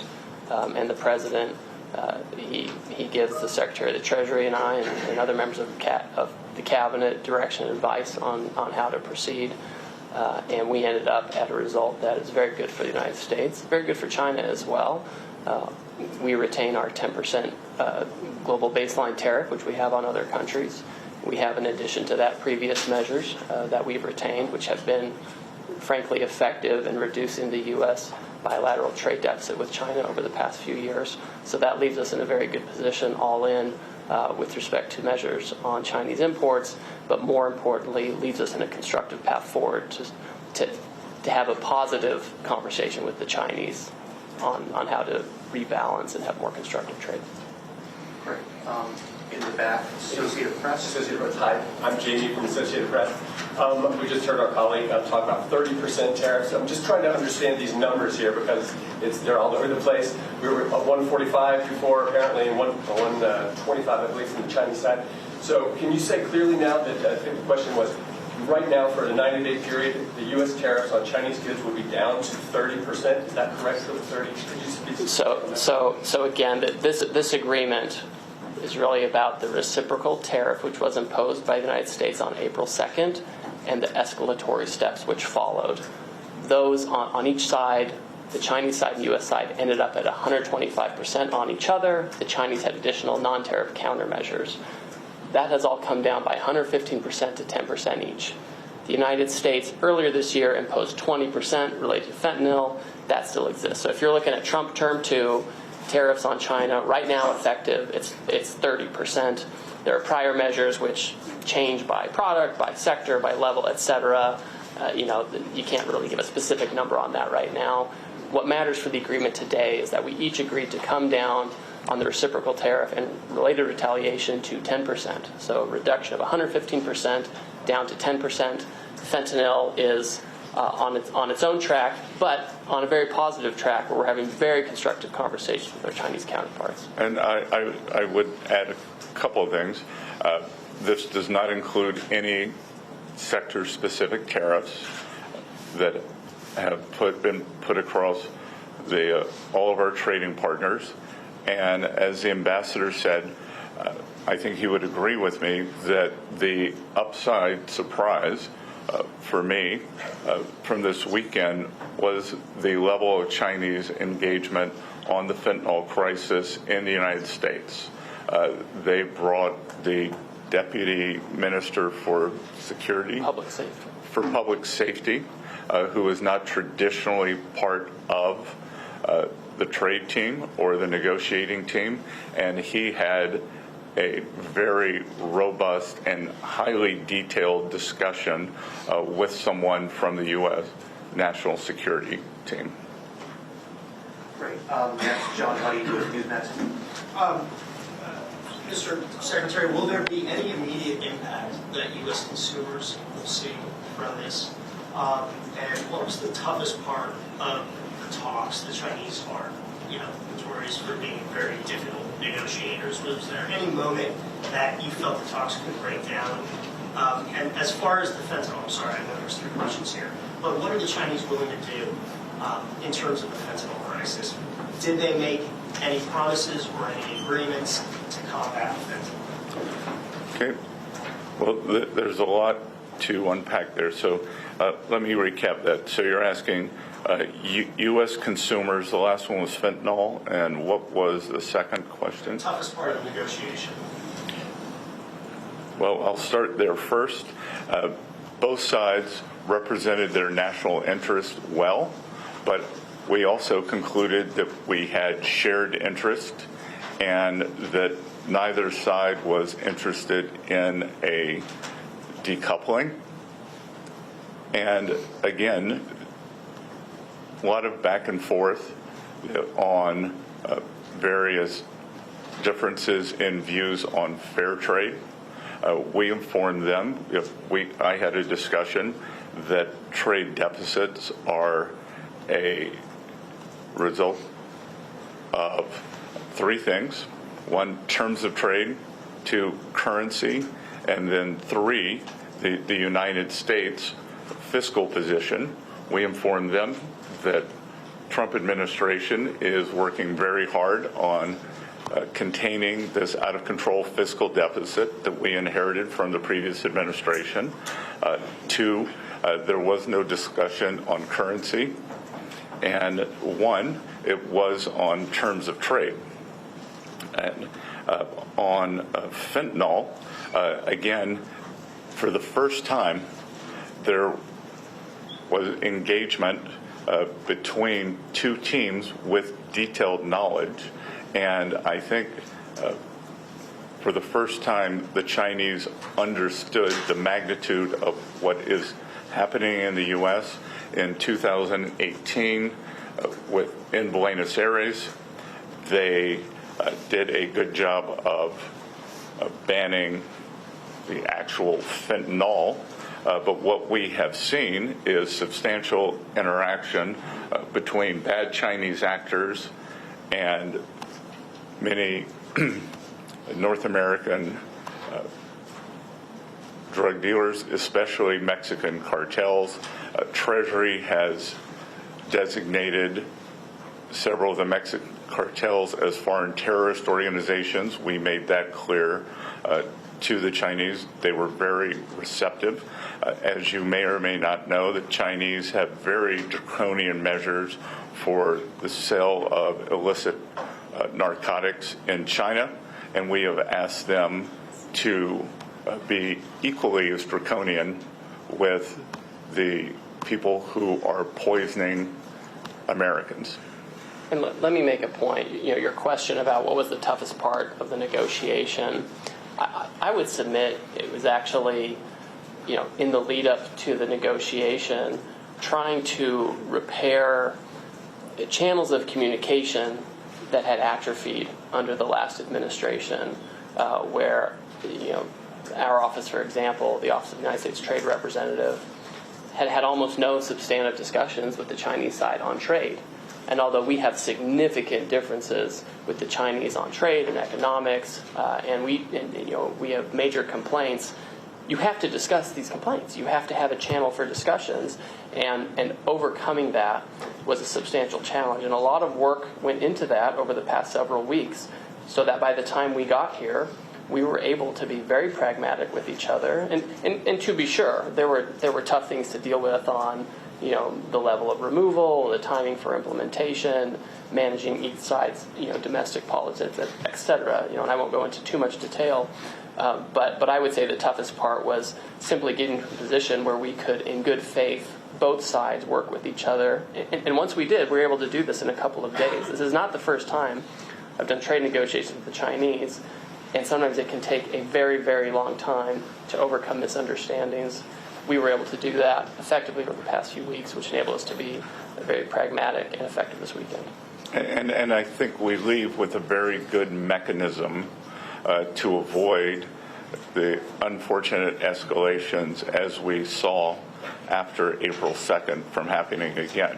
What had been very unusual about the relationship was that President Trump, Party Chairman Xi, they have a good relationship, but that the nature of what has happened since April 2nd could have been avoided if we had had this kind of mechanism in place, and I believe it is in place now. I think we leave today with a process that will move forward, and again, great mutual respect for our Chinese counterparts. I believe they showed us the same. That was the US Treasury Secretary Scott Bessent alongside the US Trade Representative Jameson Greer announcing what is a quite stunning set of details relating to, again, already a surprisingly positive set of talks between the US and China and Switzerland over the weekend. The headline of it, China is reducing its tariffs on the US from 125% to 10%. The USA is reducing its tariffs on China from 145% to 30%. We go back to essentially where we were before Liberation Day, and then some, with some very positive rhetoric from Scott Bessent there about the prospects of further negotiations, including on the all-important topic of fentanyl making it into the way in the United States. Certainly, the markets can confirm this for us. Nobody expected this level of positivity over the talks over the weekend, summed up by the fact that the NASDAQ futures are up nearly 4% now, an extraordinary one-day move. S&P futures in the US up 2.8%. Markets around the world reacting similarly positively.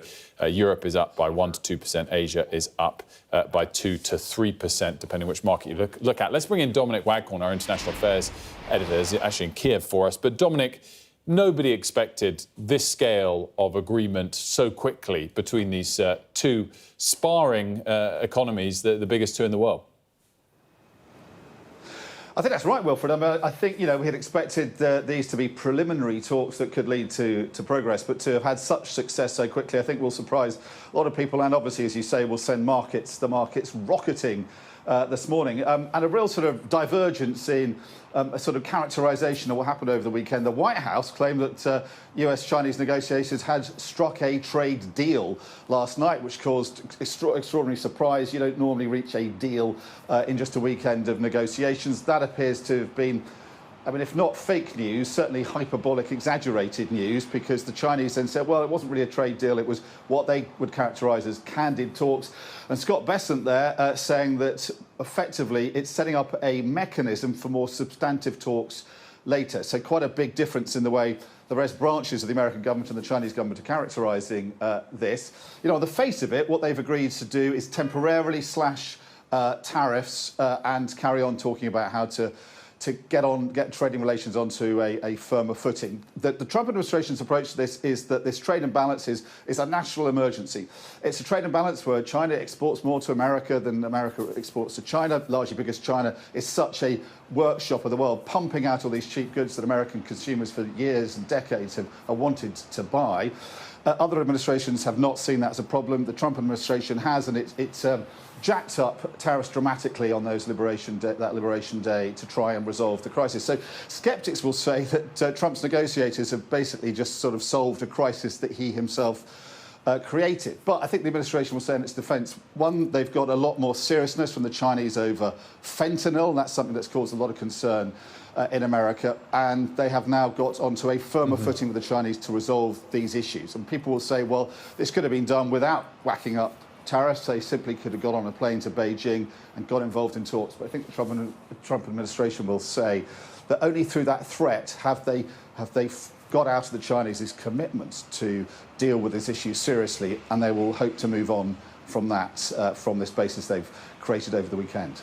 It's really interesting. Dominic, we're waiting for the Prime Minister, less than a minute to go, so we haven't got long to dwell on this. But the other kind of striking thing, and maybe this will come up in the questions with the Prime Minister, although his announcements on immigration, but if you're looking at what happened to the UK trade deal, we went from overall a 10% tariff to a 10% tariff.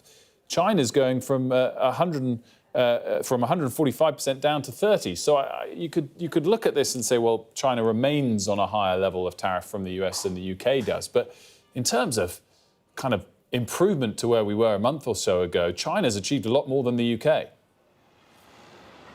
Does seem to have, doesn't it? And I think the other question that we'll probably need to ask the Prime Minister is what Joseph Stiglitz, the Nobel Prize-winning economist, said over the weekend to Trevor Phillips, which is, any deal with America that has been prepared to rip up deals it made itself under Donald Trump with Canada and Mexico is not really worth the paper it's written on. And I think that's the challenge for the Prime Minister, is convincing people that this deal and the concessions made in the negotiations to reach it was a deal worth doing and actually doesn't leave Britain worse off. Dom, great stuff. Thanks so much for jumping on that from Kiev. As you can see, he's going to be back with us at 9:45 with more locally relevant discussion as well. Mark Stone will join us at 9:45 for that discussion. Mari, we're waiting for the Prime Minister on immigration. Yeah. Interrupted once again. I saw your tweet by the United States. I know. It's really difficult at the moment for the Prime Minister. It feels that he is perpetually being buffeted around by the Trump administration. Oh, here he is. Today, we publish a white paper on immigration, a strategy absolutely central to my plan for change that will finally take back control of our borders and close the book on a squalid chapter for our politics, our economy, and our country. Take back control. Everyone knows that slogan. And everyone knows what it meant on immigration. Or at least, that's what people thought. Because what followed from the previous government, starting with the people who used that slogan, was the complete opposite.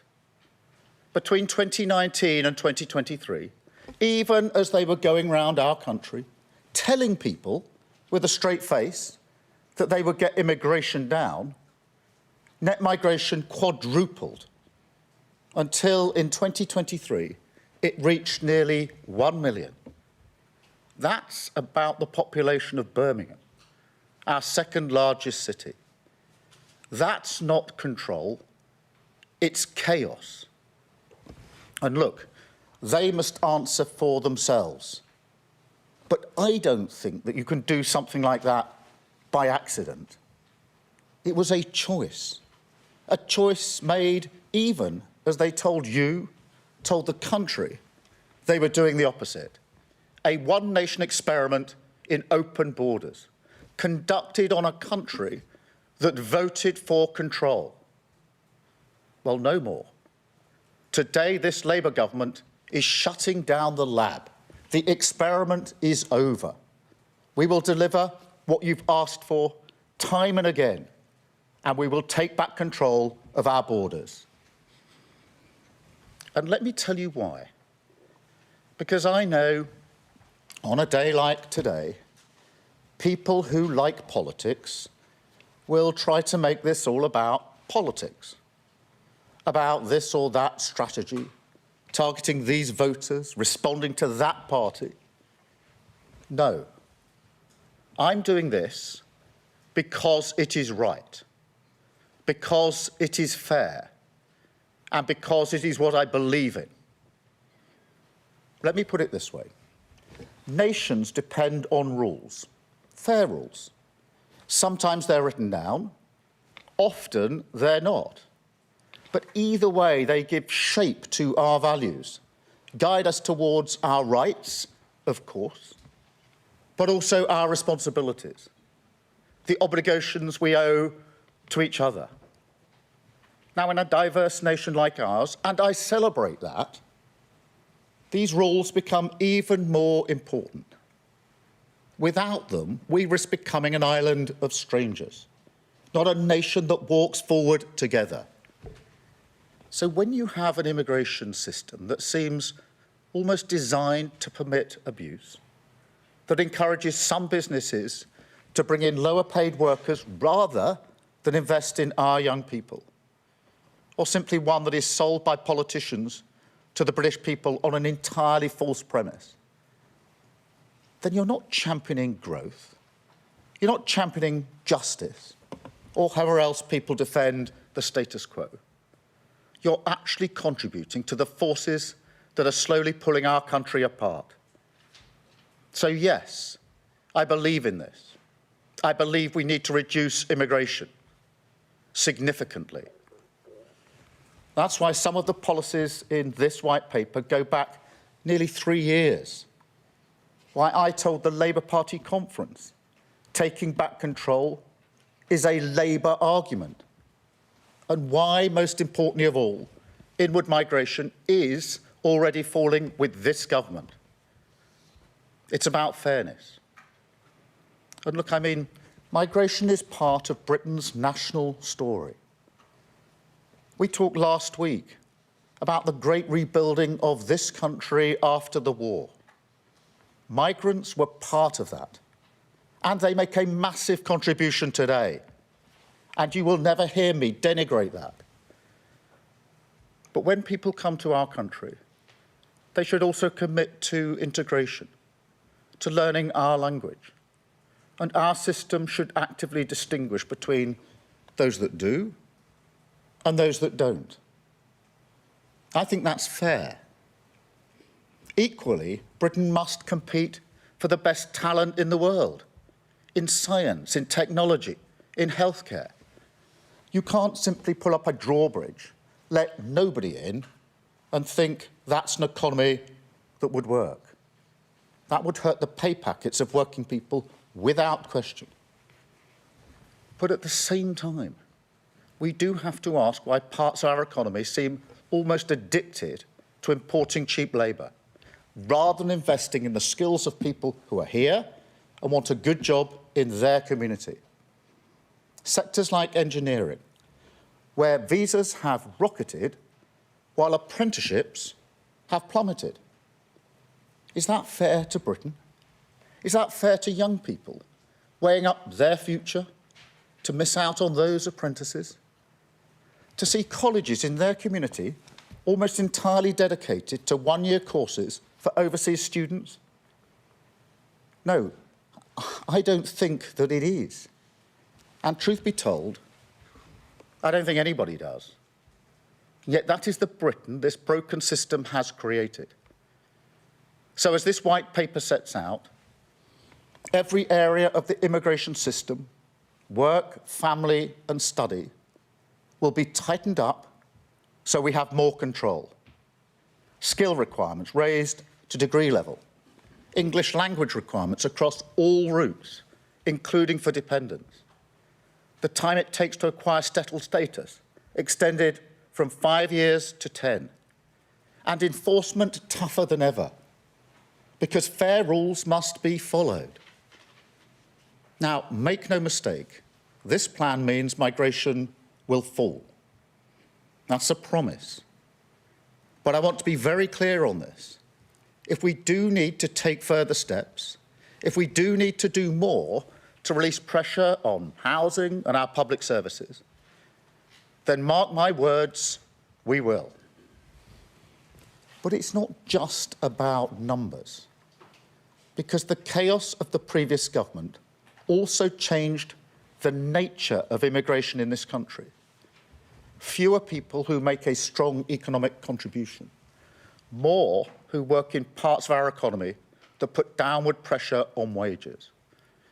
So perhaps the biggest shift in this white paper is that we will finally honour what take back control meant and begin to choose who comes here, so that migration works for our national interest. You know, this is where the whole debate is skewed, as if some people think controlling immigration is reining in a sort of natural freedom, rather than the basic and reasonable responsibility of government to make choices that work for a nation's economy. And for years, this seems to have muddled our thinking. But let me be clear, it ends now. We will create a migration system that is controlled, selective and fair. A clean break with the past that links access to visas directly to investment in homegrown skills. So that if a business wants to bring people in from abroad, they must first invest in Britain. But also, so settlement becomes a privilege that is earned, not a right. Easier if you make a contribution, if you work, pay in, and help rebuild our country. Now, some people may even be against that. But I think for the vast majority of people in this country, that is what they have long wanted to see. An immigration system that is fair, that works for our national interest, and that restores common sense and control to our borders. That is what this white paper will deliver. Lower net migration, higher skills, backing British workers. The start of repairing our social contract, which the chaos and cynicism of the last government did so much to undermine. Thank you. I will now take a number of questions from the media. I've got a hopefully accurate list here, starting with Chris Mason, BBC. Thank you. Chris. Thank you, Prime Minister. Chris Mason, BBC News. Let's be clear, are you promising today that net migration will fall every year between now and the next election, come what may? Well, I'm promising it will fall significantly, and I do want to get it down by the end of this Parliament significantly.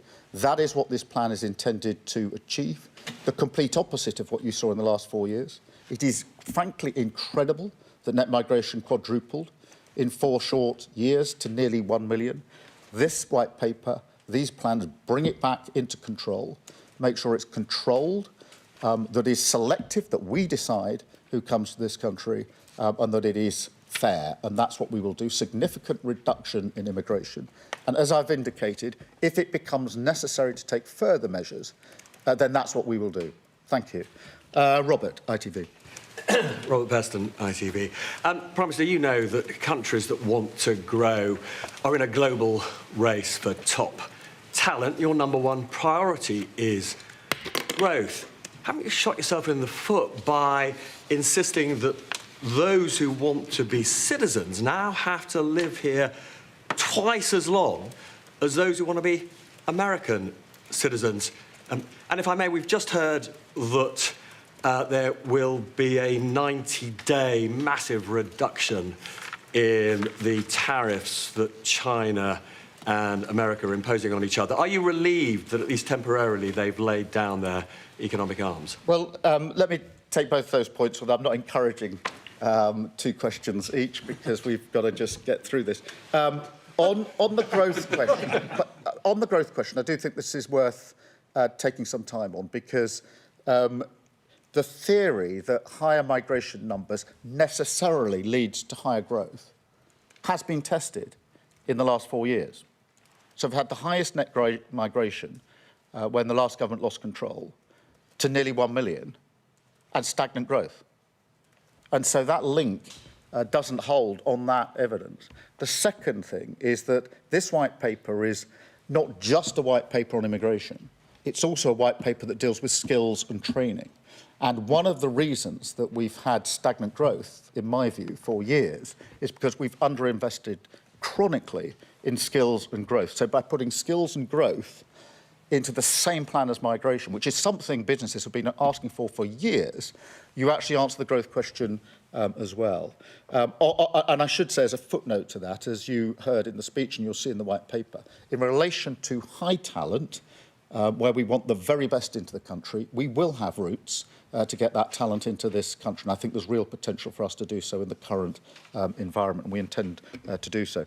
On the question of the China tariffs, I just saw something flash up in the room back there. I'm not across the complete detail. I'm very pleased, obviously, that we struck our trade deal with the US last week, which will be measured in very many thousands of jobs and billions of pounds into our economy. Thank you, Robert. Sam from Sky.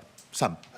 Sam Coates, Sky News. Prime Minister, just to pick up on growth and migration, one of the reasons that we've had a laxer migration policy for years is because of basically the Treasury view. Successive chancellors, their fiscal rules, and the way that that interacts with the official forecasts means it's always been an easy win to have more growth by having more people in the country. What's your message today to the Treasury, to the OBR? And are you doing anything to actually change the way that they work and look at all this stuff and calculate the cost-benefit analysis of growth and migration? Yeah, well, thank you, Sam. Just succinctly, and then adding to the answer I just gave. Firstly, the pure theory, if you like, that simply higher migration numbers necessarily leads to higher growth, I think has been tested in the last 4 years. We quadrupled in actually a very short period of time. And, you know, I think whatever political persuasion you are, it is quite extraordinary that net migration quadrupled in 4 years. We've never seen that before in this country, but growth didn't shift. It stayed stagnant. Secondly, this point about skills and migration, what businesses have been calling out for a long time is link migration to the skills and training that we need in this country.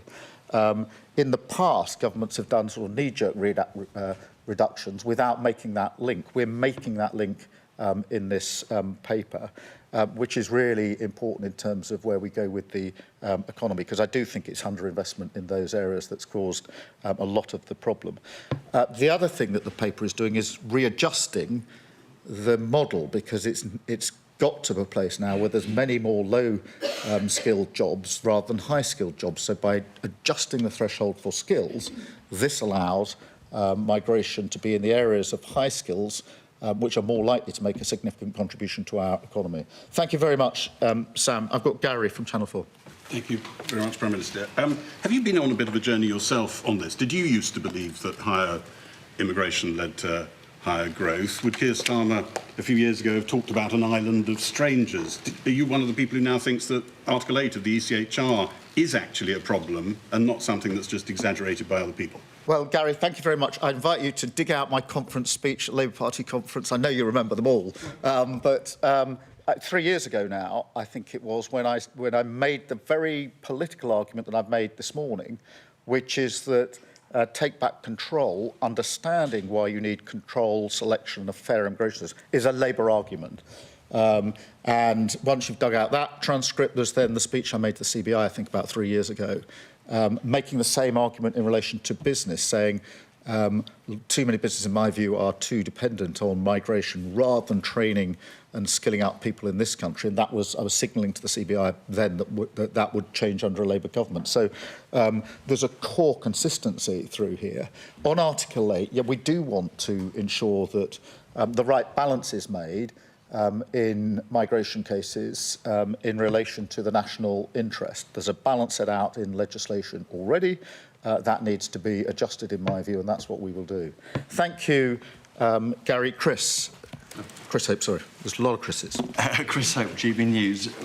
Prime Minister, we've been here before, haven't we? There have been 3 Immigration Acts since 2014. The Immigration Act in 2014 and 2016 both aimed to reduce immigration. They both failed. Why on earth should GB News viewers think you're going to succeed? And why not give us a promise right now? Why give us a fixed target right now, not a promise, so we can judge you on success? The Tories at least did that, but they failed. Well, look, the difference here, this is the most comprehensive plan that has been put forward. It's been forward to end the Tory sort of open borders experiment that we have had. You're right about that. And it looks at all routes, and it's comprehensive. And it does the hard yards of linking skills and business to what we need to do with the economy. So it's not a narrow look just at the numbers. It puts them in their proper context. On the question, which we do want to significantly reduce migration, I'm absolutely making clear that's what it will do, and that if we need to go further, we will. So that's the promise I make to your viewers. I don't think it's sensible to put a hard-edged cap on it. That has been done in one form or another for the best part of 10 years by different prime ministers. The only thing that links those prime ministers and the various caps or quotas or limits they put in place is every single one of them failed. And therefore, going down the failed route is not a sensible way for me. As with everything that I do, serious, pragmatic, looking at the things that will actually make a material difference. Thank you, Chris. Jerry from The Times. Prime Minister Jerry Scott from The Times. What is your message to the 9 million inactive adults in the UK at the moment who might not think that they should take work in a care home, for example, and also to some of your Labour MPs who might be squeamish about Labour government taking a tough line on immigration? Well, firstly, let's acknowledge within that 9 million there are some people who can't work, and we need to be clear about that from the start. But there are others who can, and as we've set out in our welfare provisions, the principles are clear. Where people can't work and are unlikely to be able to work, they should be protected and supported. But where people can get into work, they should be supported. The current system does the opposite, and so we will support them into work with a £1 billion package, the right to try, and measures like that. And that if you can work, you should work. And I do think that this white paper should be seen in conjunction with what we're doing on welfare. And on squeamishness, I actually think that the Labour Party has as core values the idea that immigration should be controlled, that it should be selective. We should be choosing who we want, higher skills, the high talent routes into our country. And it must be fair. They're basic Labour arguments and concepts for many, many years. Thank you. I've got Jack from The Sun. Jack. Thank you, Prime Minister. You said just now this is a comprehensive plan to bring down legal migration. You also said in the election you had a comprehensive plan to bring down illegal migration, and so far it seems that isn't working. Small boat crossings are going up on your watch. So why should voters think that your plan to bring down illegal migration will fare any better, especially given you're considering an EU youth mobility scheme, which could actually increase it? Well, let's tackle that head on, because nobody but nobody should be getting in a small boat to cross over the channel and illegally entering this country. The last government lost control of the borders. It falls to this government to clear up that mess in the same way we're clearing up all the other messes that they left behind. I am convinced that the way to do that is to take down the gangs that are running the vile trade. And for that reason, we've drafted and put before Parliament a borders bill, which follows through on the promises I made, which is we need to give law enforcement greater powers, going down the counter-terrorism powers. The thing that distinguishes counter-terrorism from other law enforcement is you can take action earlier. You can be preemptive. You can operate in a completely different way. That's why we've gone for a package that allows law enforcement to get in much earlier. That is going through Parliament.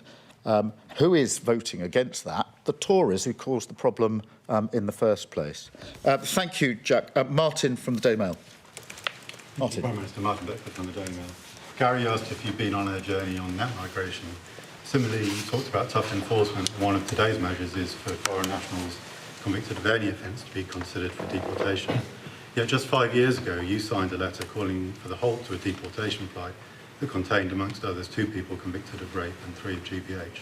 Your views have changed, haven't they? No, I've always said that those who commit offences should be deported. I ran the Crown Prosecution Service for 5 years between 2008 and 2013, and it fell to my prosecutors on my instructions to ask for the deportations in the first place in the Crown courts. So I've been really clear. I've been in charge of cases where we routinely asked for the judge, because that's the way the system operated in those days, to add to the sentence an order at the end that there should be a deportation. So what's that? That's going back the best part of 20 years. Thank you very much. And I've got Michael from the Daily Express. Thank you. Michael. Does going further mean disentangling ourselves from the ECHR and disapplying human rights laws in immigration cases? No. I don't think that is necessary. I also remind myself that the international agreements we've signed have given us the basis for the deals that we've struck on illegal migration.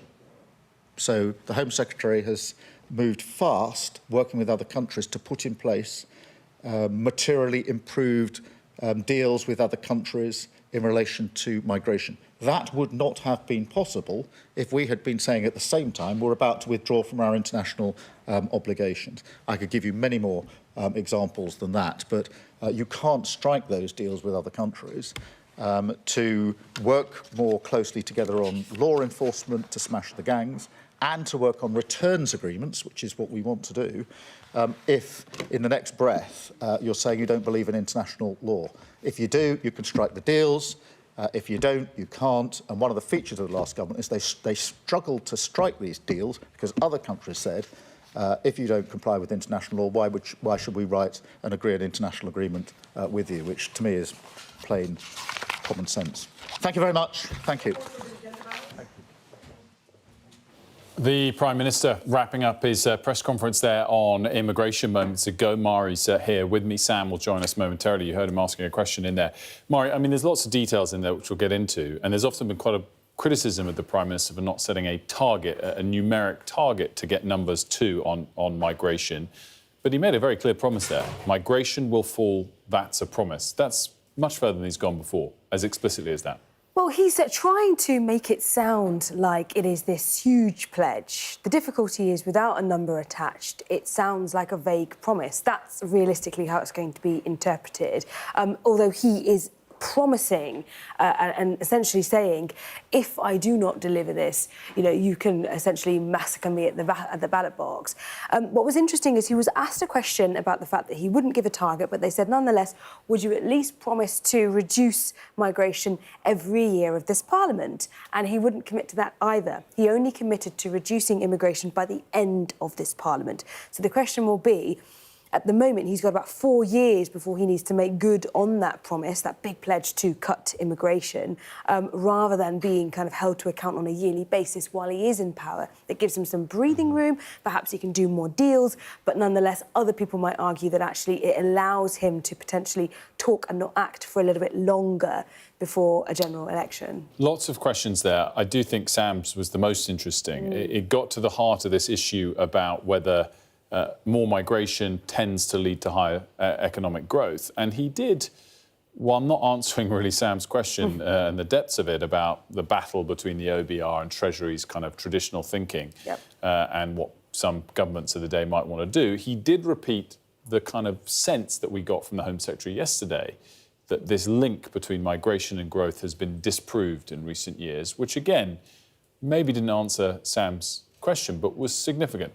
I think it's really significant. Again, years ago, you'd never heard Labour say that kind of thing. You would never hear Labour say that, you know, mass, low-skilled, low-paid immigration would either harm or not help growth. You wouldn't have heard that before. You wouldn't have heard it from any mainstream political party for the last 20, 30 years. And we are seeing a huge kind of almost U-turn politically speaking. He said, you know, the theory that higher migration equals higher growth has been tested. That theory's been tested and it didn't work. So I'm not doing that. And what was really interesting is you would never hear this necessarily in this phrase of words, but remember, it feels like a lifetime ago, Liz Truss, when she was Prime Minister, she used to criticise Treasury orthodoxy. She used to say the Treasury had a grip over lots of different departments and the orthodoxy was so strong that essentially you couldn't really reason with them on certain policies, especially around things like immigration. And the idea, the kind of briefings you would get was that the Treasury was addicted to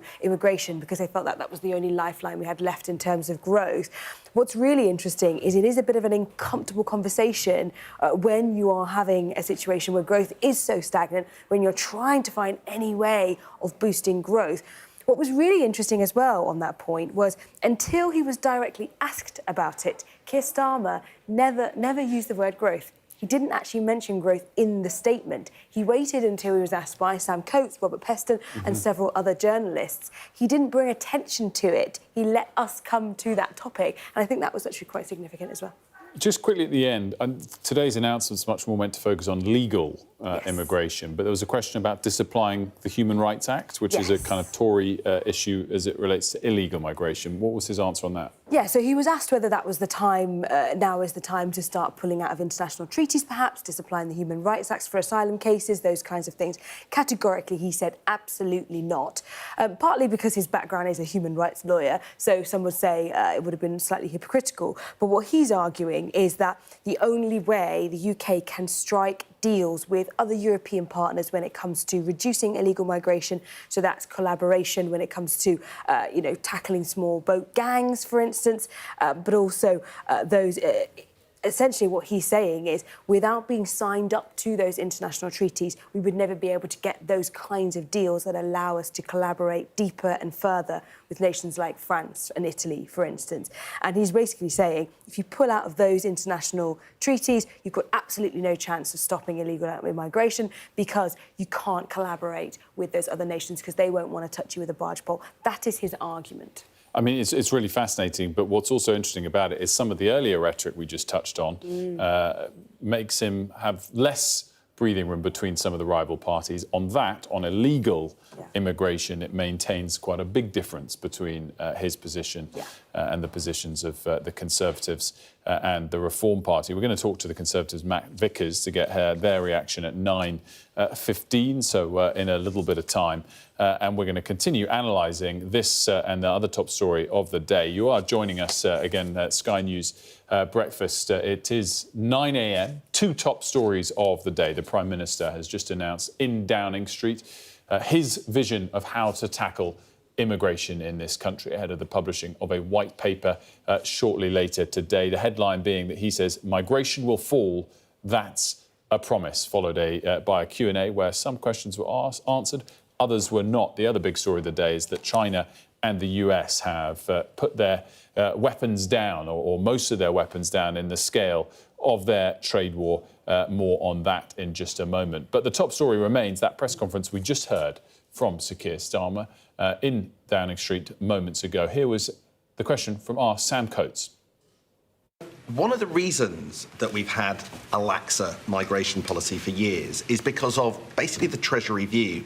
Successive chancellors, their fiscal rules, and the way that interacts with the official forecasts means it's always been an easy win to have more growth by having more people in the country. What's your message today to the Treasury, to the OBR, and are you doing anything to actually change the way that they work and look at all this stuff and calculate the cost-benefit analysis of growth and migration? Yeah, well, thank you, Sam. Just succinctly, and then adding to the answer I just gave. Firstly, the pure theory, if you like, that simply higher migration numbers necessarily leads to higher growth, I think has been tested in the last 4 years. We quadrupled in actually a very short period of time. And, you know, I think whatever political persuasion you are, it is quite extraordinary that net migration quadrupled in 4 years. We've never seen that before in this country, but growth didn't shift. It stayed stagnant. Secondly, this point about skills and migration, what businesses have been calling out for a long time is link migration to the skills and training that we need in this country.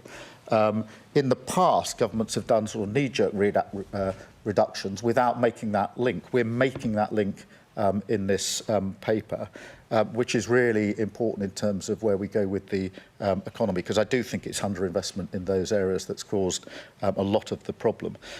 The other thing that the paper is doing is readjusting the model, because it's got to a place now where there's many more low-skilled jobs rather than high-skilled jobs. So by adjusting the threshold for skills, this allows migration to be in the areas of high skills, which are more likely to make a significant contribution to our economy. We're able to bring Sam in now, of course, who posed that question moments ago. Sam, break down what you made of that answer. I mean, clearly he didn't answer all details of it, but fairly significant to hear him echoing very clearly that he doesn't think migration does automatically lead to growth. That is a pretty landmark moment, Wilf. The promise of the Prime Minister is that he will bring down migration and bring it down substantially. When pressed by when, he gave the answer by the end of the Parliament, suggesting that maybe we don't get those reductions this year and next year, but his promise will be by 2028. He says the link between growth and migration has been proven not to be true, citing the big increase in migration that we've seen in the Tory years, not linked to any big increase in growth. The question that I was asking, essentially, Wilf, is one of whether or not we can believe him and whether or not policy will really reduce migration. Because for years, there's effectively been a lobbyist for higher migration round the cabinet table. That person has been the Chancellor, because the system incentivises them to encourage more people to be let in with visas. Because the more people you let in, the higher the automatic score you get for growth from your official forecasters. Has he done anything to change that? Well, that, Wilf, was the question that he sidestepped. So we don't know. Potentially, the Chancellor will still be encouraged and incentivised to continue to push more people to enter the country by whatever legal route that we've got. Now, the rhetoric of today from the Prime Minister was pretty aggressive. There is no doubt that the Labour Party, this Prime Minister, has been on a journey over the last few years when it comes to migration, not least because of the political threat that it poses. But the question is, does the rhetoric match up to the policy proposals that we are getting today? You're hearing complaints from the care sector, complaints from unions already about the decision from later this year to stop new people coming in to help people in that troubled sector. But that really will just mean 50,000 fewer visas for people being issued. We're dealing with net migration in the 900,000 over the last couple of years. So the question is, ultimately, do the solutions being talked up today match the scale of the challenge that the Prime Minister says there is? Fascinating stuff, Sam. I mean, just on the broad tone, as you identified there, which was different and was significant from the Prime Minister, you compare that to policy, no doubt that's going to be absolutely key going forward, but compare just the tone to some of the other major parties. Are they now all in lockstep, or is there still quite a big gap between what, say, Reform or all the Conservatives say on the topic of immigration and what the Prime Minister just said? Tonally, there is no doubt of a shift towards that kind of tougher line on migration that the Conservatives, but more importantly, perhaps Reform UK, had already inhabited.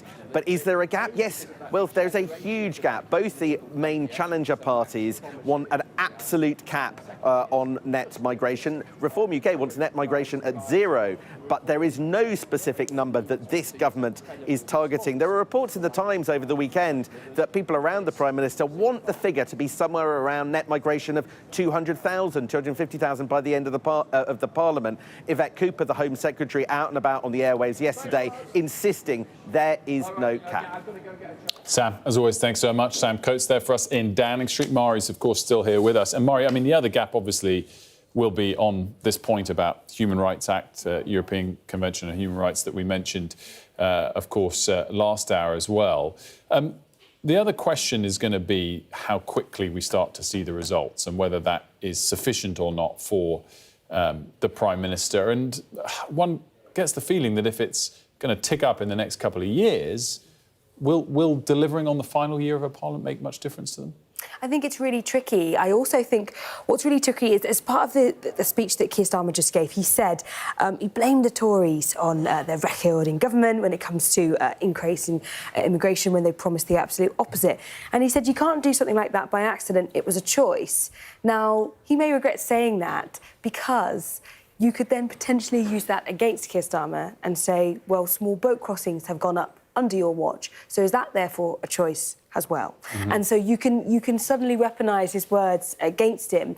So he needs to be very, very careful about exactly how he attacks his predecessors, considering he's surely proving that it's actually harder than it looks to reduce the it's really interesting you say that, because that struck me actually when he said that too. But it's almost not so much that they can use it against him because of the numbers of small boats since being in office, but they can use it against him by saying that he made a choice in opposition to vote against certain measures that the Tory government wanted to introduce. So it does feel a little bit disingenuous to say that. And you do wonder, once again, whether there was still a goal he could have scored, which was simply to say it was down to their own incompetence, the Tories' incompetence, and that he's going to fix that, rather than kind of try and exaggerate the reality of the argument that he's able to make. Yeah, I mean, there's always the argument around cock-up versus conspiracy, and clearly he's gone for the conspiracy argument, which he may regret in the end. I think it's also interesting, you know, he was talking about the fact that he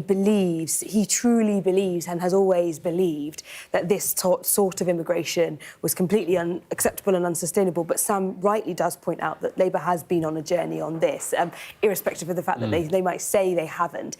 And one of the things he said in the speech was, this is not about about politics. Those who like politics might want to make it about politics. This isn't about specific groups of voters. This is all about doing the right thing and what I truly believe is the right thing. And I think people will be sceptical when you see the shift in rhetoric, even though they're denying, and the timing, exactly, that people are going to say, come on, it is, of course, partly, at least partly political. Well, either way, we're happy to make it about the politics. Of course, that's my job. Yeah, exactly.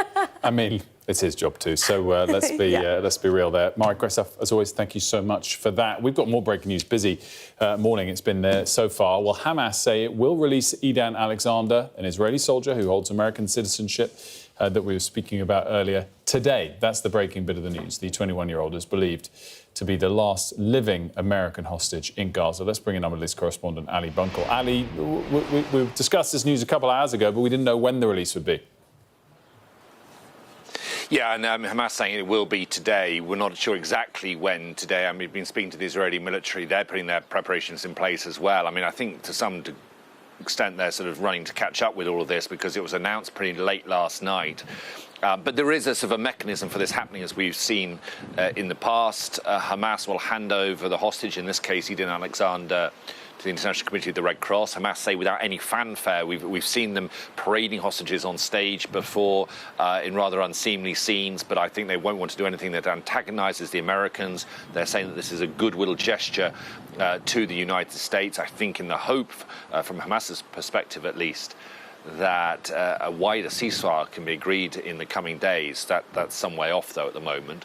But the hostage, Idan Alexander, will be handed to the International Committee of the Red Cross, taken out of Gaza, delivered to the Israeli military, initial checkups at a base along the border, and then flown to a hospital in Israel, probably in the Tel Aviv region, for further medical checks. Lots going on, lots of moving parts, a lot of it with the context that Donald Trump is readying to fly to the Middle East later tonight. Steve Witkoff, his kind of jack of all trades, has been in Oman over the weekend for another round of Iranian nuclear negotiations. He, I think, has just landed in Israel from Muscat to be here when the US-Israeli national Idan Alexander comes out. Some, and it's only speculation, but some speculation that possibly if Idan Alexander is in a fit physical state to do so, he could be taken to Qatar later in the week to have a personal meeting with President Trump. But clearly the Americans are framing this as a success for them, having negotiated successfully to get one of their nationals out, the only remaining living US national being held in Gaza, and it will have mixed feelings here in Israel. Of course, they will celebrate the return of another hostage. They will believe that there is hope that the remaining 58 could be released. But many in Israel are looking at what President Trump has managed to achieve reasonably quickly and saying, why can't Israel's Prime Minister Benjamin Netanyahu do the same?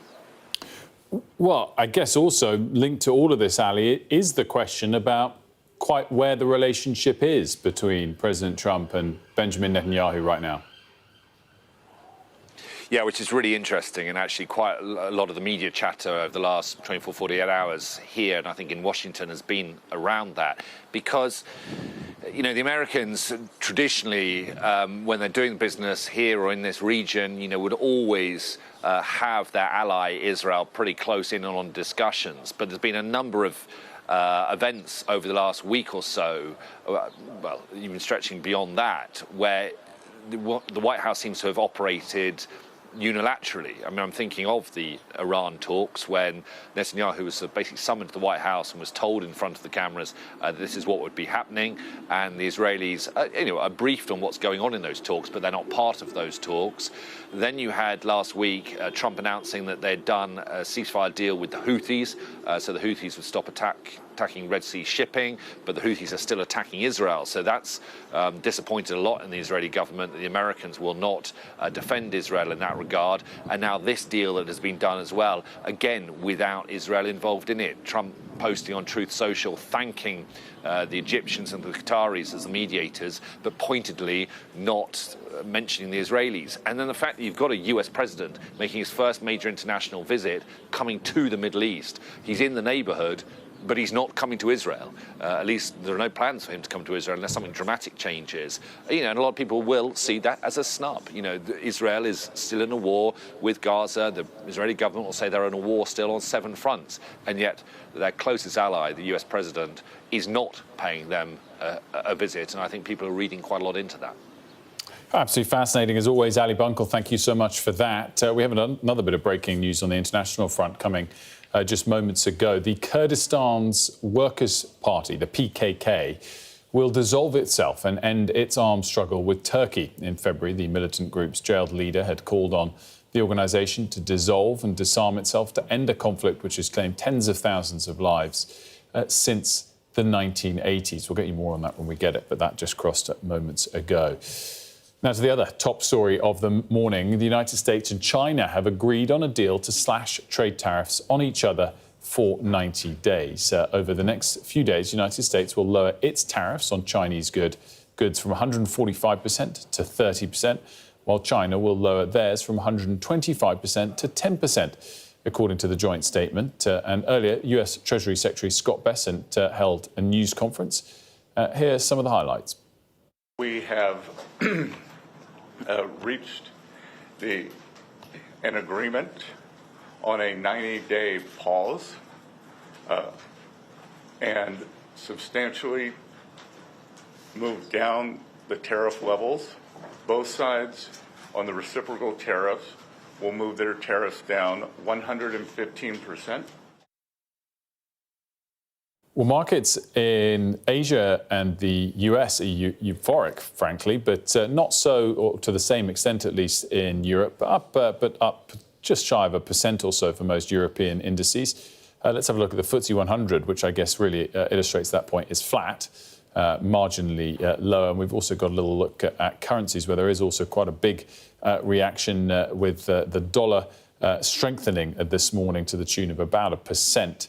Against the pound, as you can see there. But worth mentioning, although we don't have it for you there, what US futures are doing, up 2.5% for the S&P 500 in the pre-market. So a significant jump for US markets on the details of that announcement just there from the US Treasury Secretary. Right, let's discuss all of this morning's news with the Conservatives. Matt Vickers is with me, the Shadow Minister for Crime, Policing and Fire. Very good morning to you. Thanks. Good morning. The Prime Minister, let's start with his address earlier, saying migration will fall. That's a promise. He said it will fall significantly by the end of the Parliament. What do you make of that? Well, this is the karma chameleon. He's changing the tone of his... we heard what he was saying before he was elected. We heard him praise freedom of movement before. This is a guy who's also saying one thing and doing another. Today he's talking all tough to the world's press, but actually tonight he'll be voting on a bill, Labour's very own border security bill, that will allow people who arrive illegally in this country, he's changing the law, to allow people who arrive illegally in this country to become British citizens. He's removing the fact that we used to be able to, we can force people who arrive illegally to undergo scientific age verification tests, so we don't have 30-year-olds in classrooms with 13-year-olds. He's getting rid of that. He's removing that power from our enforcement agencies. That's obviously illegal immigration. Most of today's speech was about legal migration. Do you support all of what he was saying on that front? Do we support what he was saying? Well, do you know what? He's not saying very much, actually, because a lot of the things that have happened on legal migration, so numbers were already down as a result of action the last government took. We said that you can't bring your nan and your dad and your gran. We said you can't bring as many dependents. The numbers fallen significantly. We said, we'd put in place a change that would have kicked in April that meant you had to be earning 38,700 and something in order to bring dependents. You had to be able to pay the way of those you brought rather than apply pressure to our NHS. They've scrapped that. Labour aren't going with that. Well, they've fallen significantly, but from an unbelievably high level, which emerged during your government. 700,000 or so, I think, was one of the final years. You're saying the Prime Minister sounds like a chameleon on this. I mean, it's fair for people to suggest that your party does as well. I wouldn't say so. Come again with that as a rationale. I think, actually, when you look at what's happened... Sorry, you can say that you're against these high numbers, and you can say that you are now. You either have to acknowledge that you either weren't against that in the final years of the Tory government, or you dropped the ball and you failed to execute. So the current leader of the Conservative Party, Kemi Badenoch, has said has said it was wrong. Previous governments have failed on this. Immigration is way too high. So it's Kenny fair to wasn't say, the leader. So it's fair, I wasn't the minister in the last government. So don't then come back and suggest my question was completely outlandish. It's fair, therefore, to suggest that your party has changed its colour on this. I've been saying one thing for a very long time. That's fine, but that wasn't my question. That's not my question. Do you acknowledge that that's a fair thing for the voters to be confused about? I haven't changed direction at all. The Conservative Party felt that there should be controls on immigration. It's moved forwards with that. The reality is that Keir Starmer is a man who opposed every single measure brought forward to toughen up our immigration system. This is a man who campaigned against the deportation of foreign criminals. He's completely changing his tune, but more importantly than that, he's not just changing his tune, he's saying one thing and doing another. We had an amendment to those bills in there. We said that if you commit a crime, as it stands, if you commit a crime and are sentenced to more than 12 months, you can be deported. We said, no. If you commit a crime, you should be going back. They opposed that. He marched MPs through and said, no, we're against that. We said we would disapply the Human Rights Act when it came to immigration and deportation. He had Labour MPs vote against that. He's saying one thing to the public whilst doing a very different thing when he's changing the law in that House of Commons, which he's going to do today, cynical as it might be that he's doing it on the same day. I guess the final question on this topic for you is the extent to which your party is squeezed now by a government that is announcing it's going to take action to lower the numbers on legal migration in a way that your government of your party, maybe it was different members, oversaw a big increase, while a party on the right side of reform is talking up much tougher rhetoric even than you are. Are you squeezed in the middle on this issue? So we're doing two, that we're making our pitch to the British public. We've said, commit a crime in this country, you're going back. We said we'll disapply the Human Rights Act in case of immigration and deportation. We're making a pitch to the British public. Kemi is making that pitch. We're in there fighting, not just for an election, not just about numbers and who wins what. We're in there fighting today, we'll be in there tonight. When this bill was first debated, we were in there making the case. Reform didn't even turn up to contribute. They didn't speak in the bill. They just didn't contribute. We're going to continue to make the case on behalf of the British people and the people who I was elected to represent, and those people who hopefully will return to the Conservative Party when we come to the next election. What's your view on the specific measure about whether care homes can hire workers from abroad? Do you support the government on that? I think, do you know what? We want to see more people working in the care sector who are from this country, but the reality is it does not pay very well, and there's a huge challenge on that front, but it's made ever worse. So Labour's jobs tax, his national insurance increase... But specifically on that measure, do you support that measure? I think you've got to be really practical and look at what it means for people. We need to have people manning those care homes tomorrow. But the reality is, I go home to my constituency, I talk to people who run those care homes, and they tell me they can't afford to pay people anymore because they're being taxed up to the eyeballs because of this jobs tax. So Labour aren't doing enough on this topic, but you don't support the measure? I'd say the first thing we should do, if we want to support the care sector, is get rid of Labour's jobs tax. That national insurance increase is literally... You could come to a care home with me and I will show you the case and the story. Do you support the measure or not? We need to pay people properly so that our domestic workforce wants to work in those care homes. Well, where are you going to find the money for that? Well, by not taxing the people who are trying to provide this care. We are critically damaging them. Not only are care homes suffering this, we've got hospices. Yeah, hospices, charities being taxed to death by this government. It's completely wrong. It's completely counterproductive. It's damaging to the interests of the British people and those who rely on that service. Matt Vickers, thanks for joining us. Good to see you this morning. We're going to take a quick break here on The Breakfast Show. When we come back, we're going to have more of all the day's top stories. There's too much to get to, but it's all coming up.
show of military might and menace.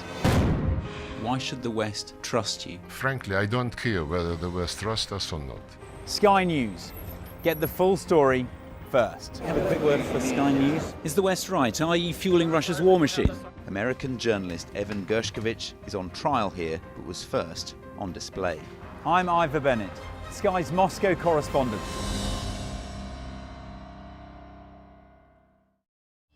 We arrive.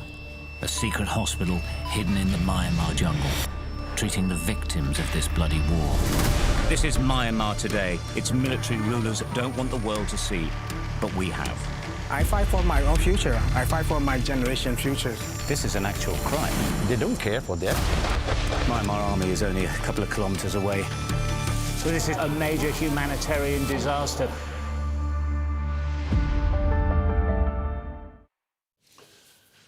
Welcome back. The landmark sentencing review into the overcrowding of UK prisons is due in the coming days. In the lead-up, Sky News has gone behind the scenes with probation services in Preston. Our political correspondent Liz Bates has this report.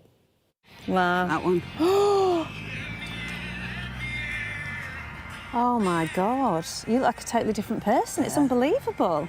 That picture was took on the 28th of February 2023.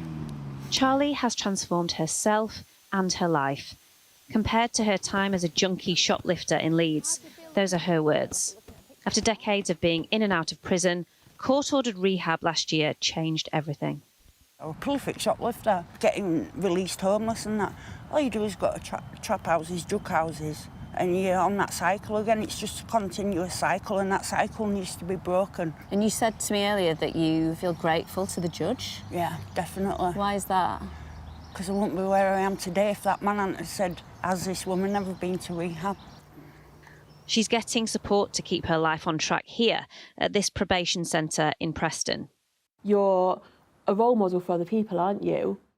It's places like this that are at the heart of this government's approach to reducing crime and the prison population, with shorter sentences likely to give way to more community rehabilitation. Probation officer Bex believes this is the right approach.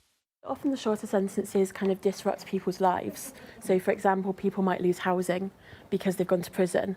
But then it's not really enough time for us to find more housing for them. And yeah, the caseloads can be intense, but there's always hope that we'll get more staff, which will help a lot. But more rehabilitation will require more government investment in these already overstretched services. We're going to be moving the stone onto the paths up there. Down the road, offenders are doing up this community garden.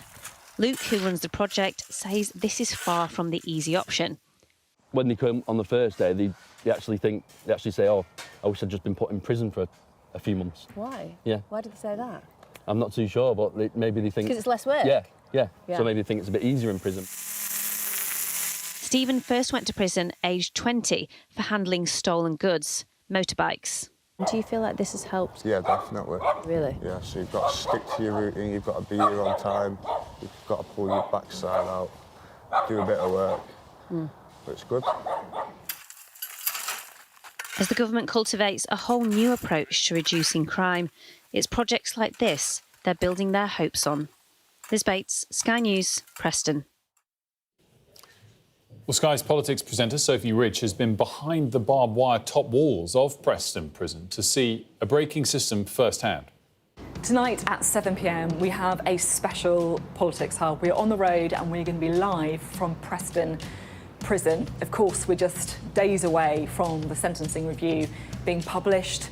What is this government going to do when it comes to the criminal justice system and the courts? We're going to be trying to find out. 7 p.m. live at Preston Prison. And Sophie will be putting those questions to the Prisons Minister, Lord Timpson, on the show tonight. 7 p.m. for the Politics Hub from Preston Prison. Make sure to tune in for that. Right, still to come here on The Breakfast Show. When we come back, we'll have more on the reforms to the immigration system announced just now by the Prime Minister.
Welcome back to Sky News Breakfast. A reminder of our top story. The Prime Minister's promised the public that he'll bring down net migration by the end of this Parliament. Sir Keir Starmer was speaking in a major speech outlining how Labour plans to get tougher on immigration. The plans would double the amount of time migrants must reside in the UK to apply for permanent residency, amongst other announcements. Make no mistake, this plan means migration will fall. That's a promise. But I want to be very clear on this. If we do need to take further steps, if we do need to do more to release pressure on housing and our public services, then mark my words, we will. Joining us to discuss that speech and the expectations around the White Paper, Danny Shaw, former advisor to Yvette Cooper and an immigration commentator, and Harjap Singh Bangal, an immigration solicitor. A very good morning to you both. Thanks so much for joining us. Let's start with main general takeaways from the speech. Danny, you first. I think this was the right approach. I think it's the right measures that are being taken.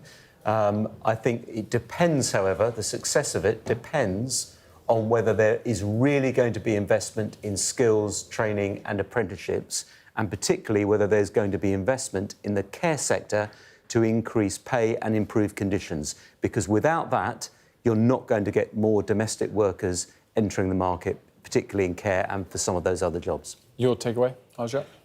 I think he's saying the right things. Once again, proof will be in the pudding. This whole scheme, as with Brexit, is reliant on the British people wanting to do these jobs. I mean, if we're here a year later and we've stopped people coming in from taking employment in the care industry and yet found that no British people want to do these jobs, we could really be in a crisis in an industry which is already crippled and is already having trouble, has 140,000 vacancies, having trouble filling these vacancies. So there must be investment, government bailout almost, and there must be an increase in wages, and there must be rhetoric around a care job. It must be seen as a skilled job rather than, a job where it has very little financial reward. It's a very rewarding job, and it is a skilled job. And it has long shifts, and sometimes you're working 7 days a week. It's looking after the elderly, looking after probably the ill, and we really need the rhetoric around it and investment in this, and to tell British people you need to do these jobs if we don't want foreigners to do them.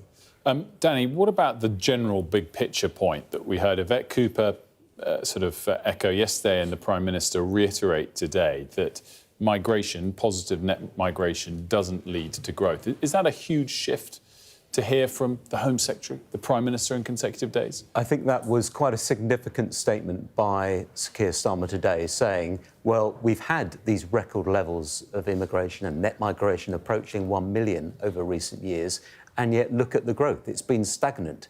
So they're trying to say that hasn't worked.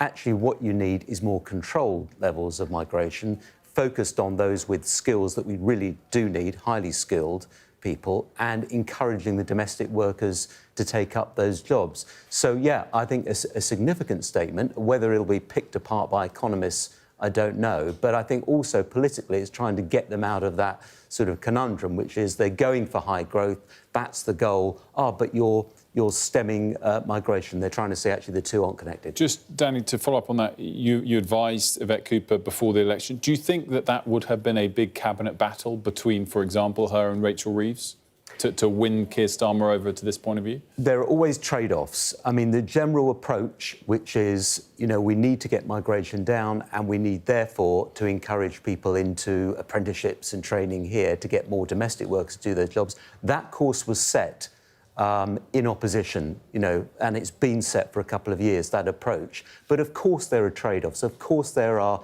discussions between different departments, particularly the education department, because student numbers plays a big role in immigration. But of course, the university sector is heavily reliant on foreign students. So of course there are discussions between departments about that. Harjap, one of the other sort of headline-grabbing aspects of the trail is to change the time frame that you can get citizenship after residing in the country, obviously legally on some form of visa, from 5 years to 10 years. What do you make of that? I'm not sure whether that will have the impact that perhaps it will have when somebody's coming here to work and ultimately they're thinking of settling. to whether they're going to settle in 5 years or 10 years will not be that much of a difference to them. However, there are other attractive options, let's say in Canada, where they can offer citizenship in a matter of 5 years. However, if someone's specifically coming to London, and remember, these are highly skilled migrants on good money, on good jobs, in good jobs management positions, they won't be reliant on benefits or any of the benefits that indefinite leave will give them that they don't currently have in their visa. So the 5 year to 10 years will be interesting to see whether people really that puts people off coming here and choosing other countries. I don't think it will in that respect. It will, however, stamp out some abuse of the system, where people have been abusing the system and attempting to game it by getting indefinite in 5 years. They will now have to try and abuse the system for 10 years, and that makes all the difference. And I think there's a lot of abuse-cutting measures in the statement and in the white paper, and that's exactly when Sir Keir Starmer says we're tightening the system. He's right. He's tightening the loopholes and tightening the abuse here to try and get the numbers down. Also wanted to get your take on, of course, the set of speech was focused on tackling the numbers of legal migration. He was asked a question about at the end, which is more relating to illegal immigration, about whether they should disapply the Human Rights Act for asylum claims. Clearly, he stamped that out. It's something that the Conservatives have been talking about, Reform talking about in their own ways. Do you think that could work, that approach? And I guess it leaves a big gap between Labour and the other parties on that topic of illegal immigration. Well, despite the Human Rights Act being around for the best part of nearly 20 years, probably even more, in 2009, Labour was sending back 60,000 people a year. Now, 50,000 people crossing on a boat a year does not really matter if you're sending 60,000 people back a year. The problem arises if in the last government you're only sending back 5,000 a year or 6,000 a year. So despite the Human Rights Act, Labour have been in power since July. They've sent back nearly 30,000 people. So if the problem is the Human Rights Act, then how have Labour been managing to send these numbers back? And why didn't the Conservatives send these numbers back? The problem isn't the Human Rights Act. In some cases, it's the application of it and the understanding of it. And this is what the paper actually says, and this is what Sir Keir Starmer has alluded to, that the judges will be given new guidance and will be given retraining in how to apply that act, so we don't get the headline-grabbing cases that we hear about where someone was allowed to remain here because of their relationship with their cat, or someone's allowed to stay here because someone's child was addicted to chicken nuggets. So the retraining of that, I don't think Sir Keir at this stage wants to take on the judiciary head-on in relation to that, or wants to be seen on an international stage to disapplying Article 8 of the Human Rights. Quick question on this, and then final one to Danny. Why did it used to be 60,000 sent back in 2009 and so much lower today? Well, it's very simple. The fact was we had a fast-track system. Asylum cases were decided in between 10 to 15 days. They now take a year to be decided. We had systems in Oakington, near Cambridge, a detention centre, where if someone came in on a Saturday, by Friday their case would be decided, done and dusted. And they'd be told, right, you have a right to appeal or you're going to be removed. At Harmondsworth, near Heathrow, we had a fast-track system. I was on the fast-track system, and I know that cases were decided. They even had a court in the detention centre. So if you appealed, your appeal hearing would be 2 days after. Now the average wait for an appeal hearing is 52 weeks. And recently, last week, we saw Labour were bringing in legislation to try and bring that down to 24 weeks. So it's the fact that the lack of removals has really contributed to net migration as well. And people coming in is not a problem if you're sending back the people that shouldn't be here. That is what the previous government failed to do. Fascinating. It sounds like something we should talk about in more detail another time. Danny, just to round things off for us, he made a promise at the top of this. You know, we will cut migration, but when pushed, he did not either suggest it would be this year and every year, be the end of the Parliament, and he didn't give a specific number on it. Can he win this argument with the public?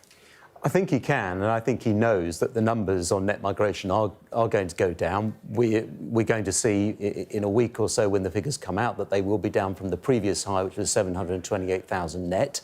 The forecast is that it should come down to around 340,000. So he'll have looked at those forecasts and he'll have taken a view that it is achievable. However, I think the public are going to judge him much more on the small boat crossings, because that's the most visible sign that our borders are broken and the immigration and asylum system isn't working. And that is the one that's really difficult to crack. And will he or won't he? You think the implication is that he'll struggle to? I think without a returns agreement with France, I think they're going to struggle to stop those small boat crossings. Really interesting discussion, Danny and Harjit. Thanks so much for stopping by. Good to see you both. We're going to take a quick break here on The Breakfast Show, where when we come back, we'll be live in both Kiev and Riyadh to look ahead to a huge week in global affairs for the President, but everyone.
We've got your Sunday mornings covered.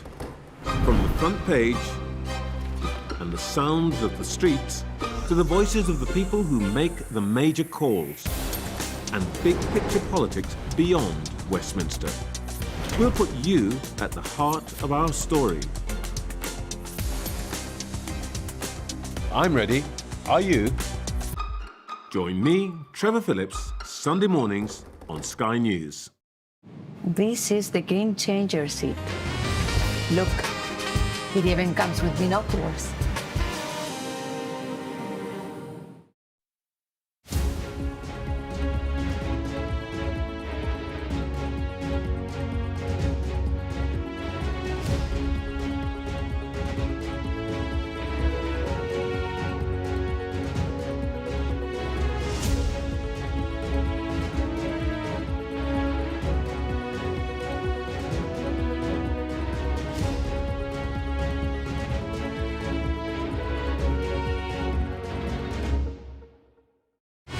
Fly Emirates, fly better.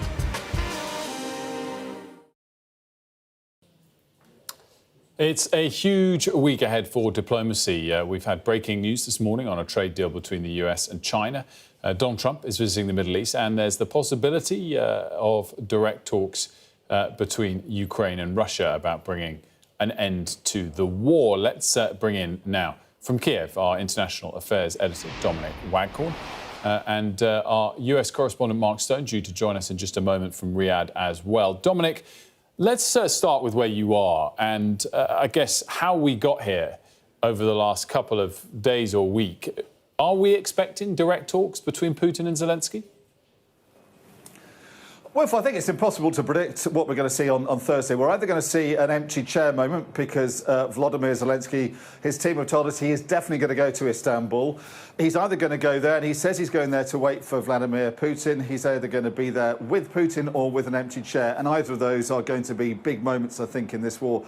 And crucially, how will Donald Trump react to what happens on Thursday? We've had fast-moving high-stakes diplomacy over the weekend. We had the ball kicked firmly towards Vladimir Putin by the leaders of Britain, France, Germany, Poland and Ukraine, but also the other 30 nations of the coalition of the willing, saying there must be a 30-day unconditional ceasefire, no ifs and buts. If Putin is serious about peace, he has to sign up.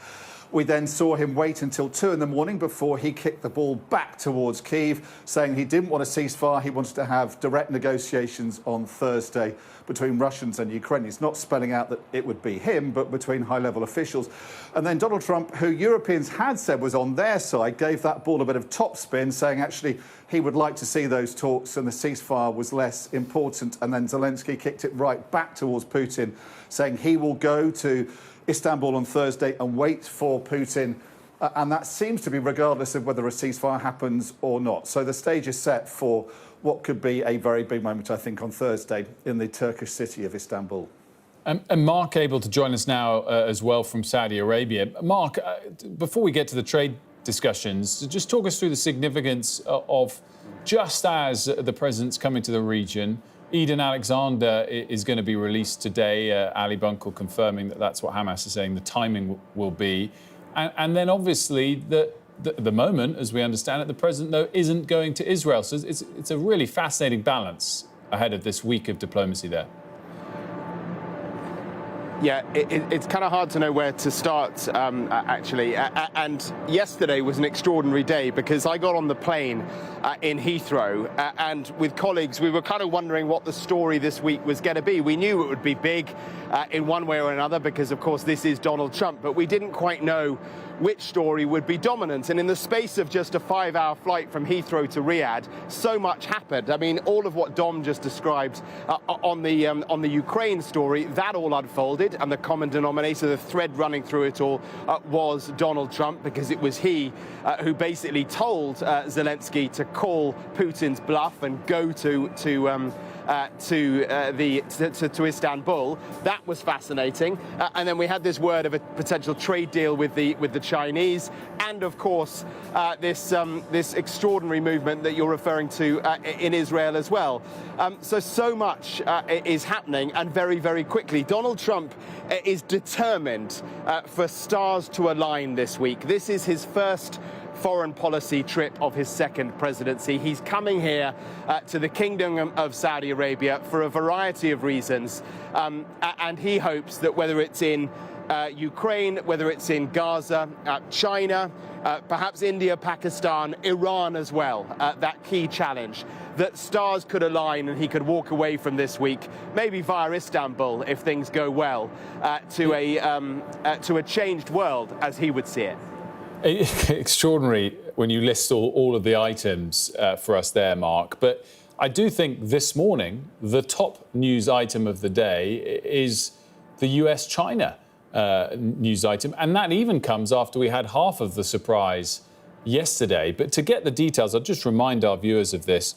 The USA has agreed to cut its tariffs on China from 145% to 30%, while China is cutting its tariffs on the USA from 125% to 10%. Mark, you've been covering this so closely for us from the stateside point of view. Nobody expected the talks between Scott Bessent and his Chinese counterpart in Switzerland over the weekend to yield this, did they?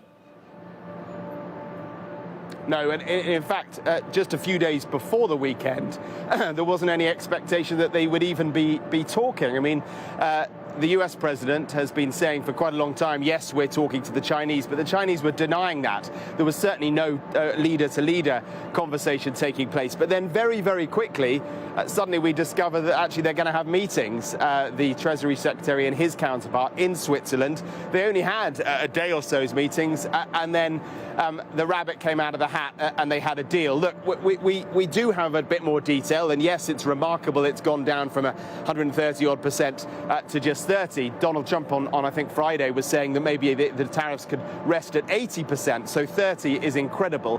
What we don't know is the extent to which this is smoke and mirrors, to the extent to which Trump has effectively marched everyone up to the top of the hill to march them back down again, and actually things are no different from what they were at the point where he imposed the tariffs. Remember, the British trade deal kind of looks a bit like that. It sounds very exciting, but actually all they've done is gone back to what they were at, the position they were at the day before Trump's Liberation Day, as he called it. So let's look at the detail. But on the face of it, yeah, remarkable stuff. And good news for consumers, because it means things are costing less again.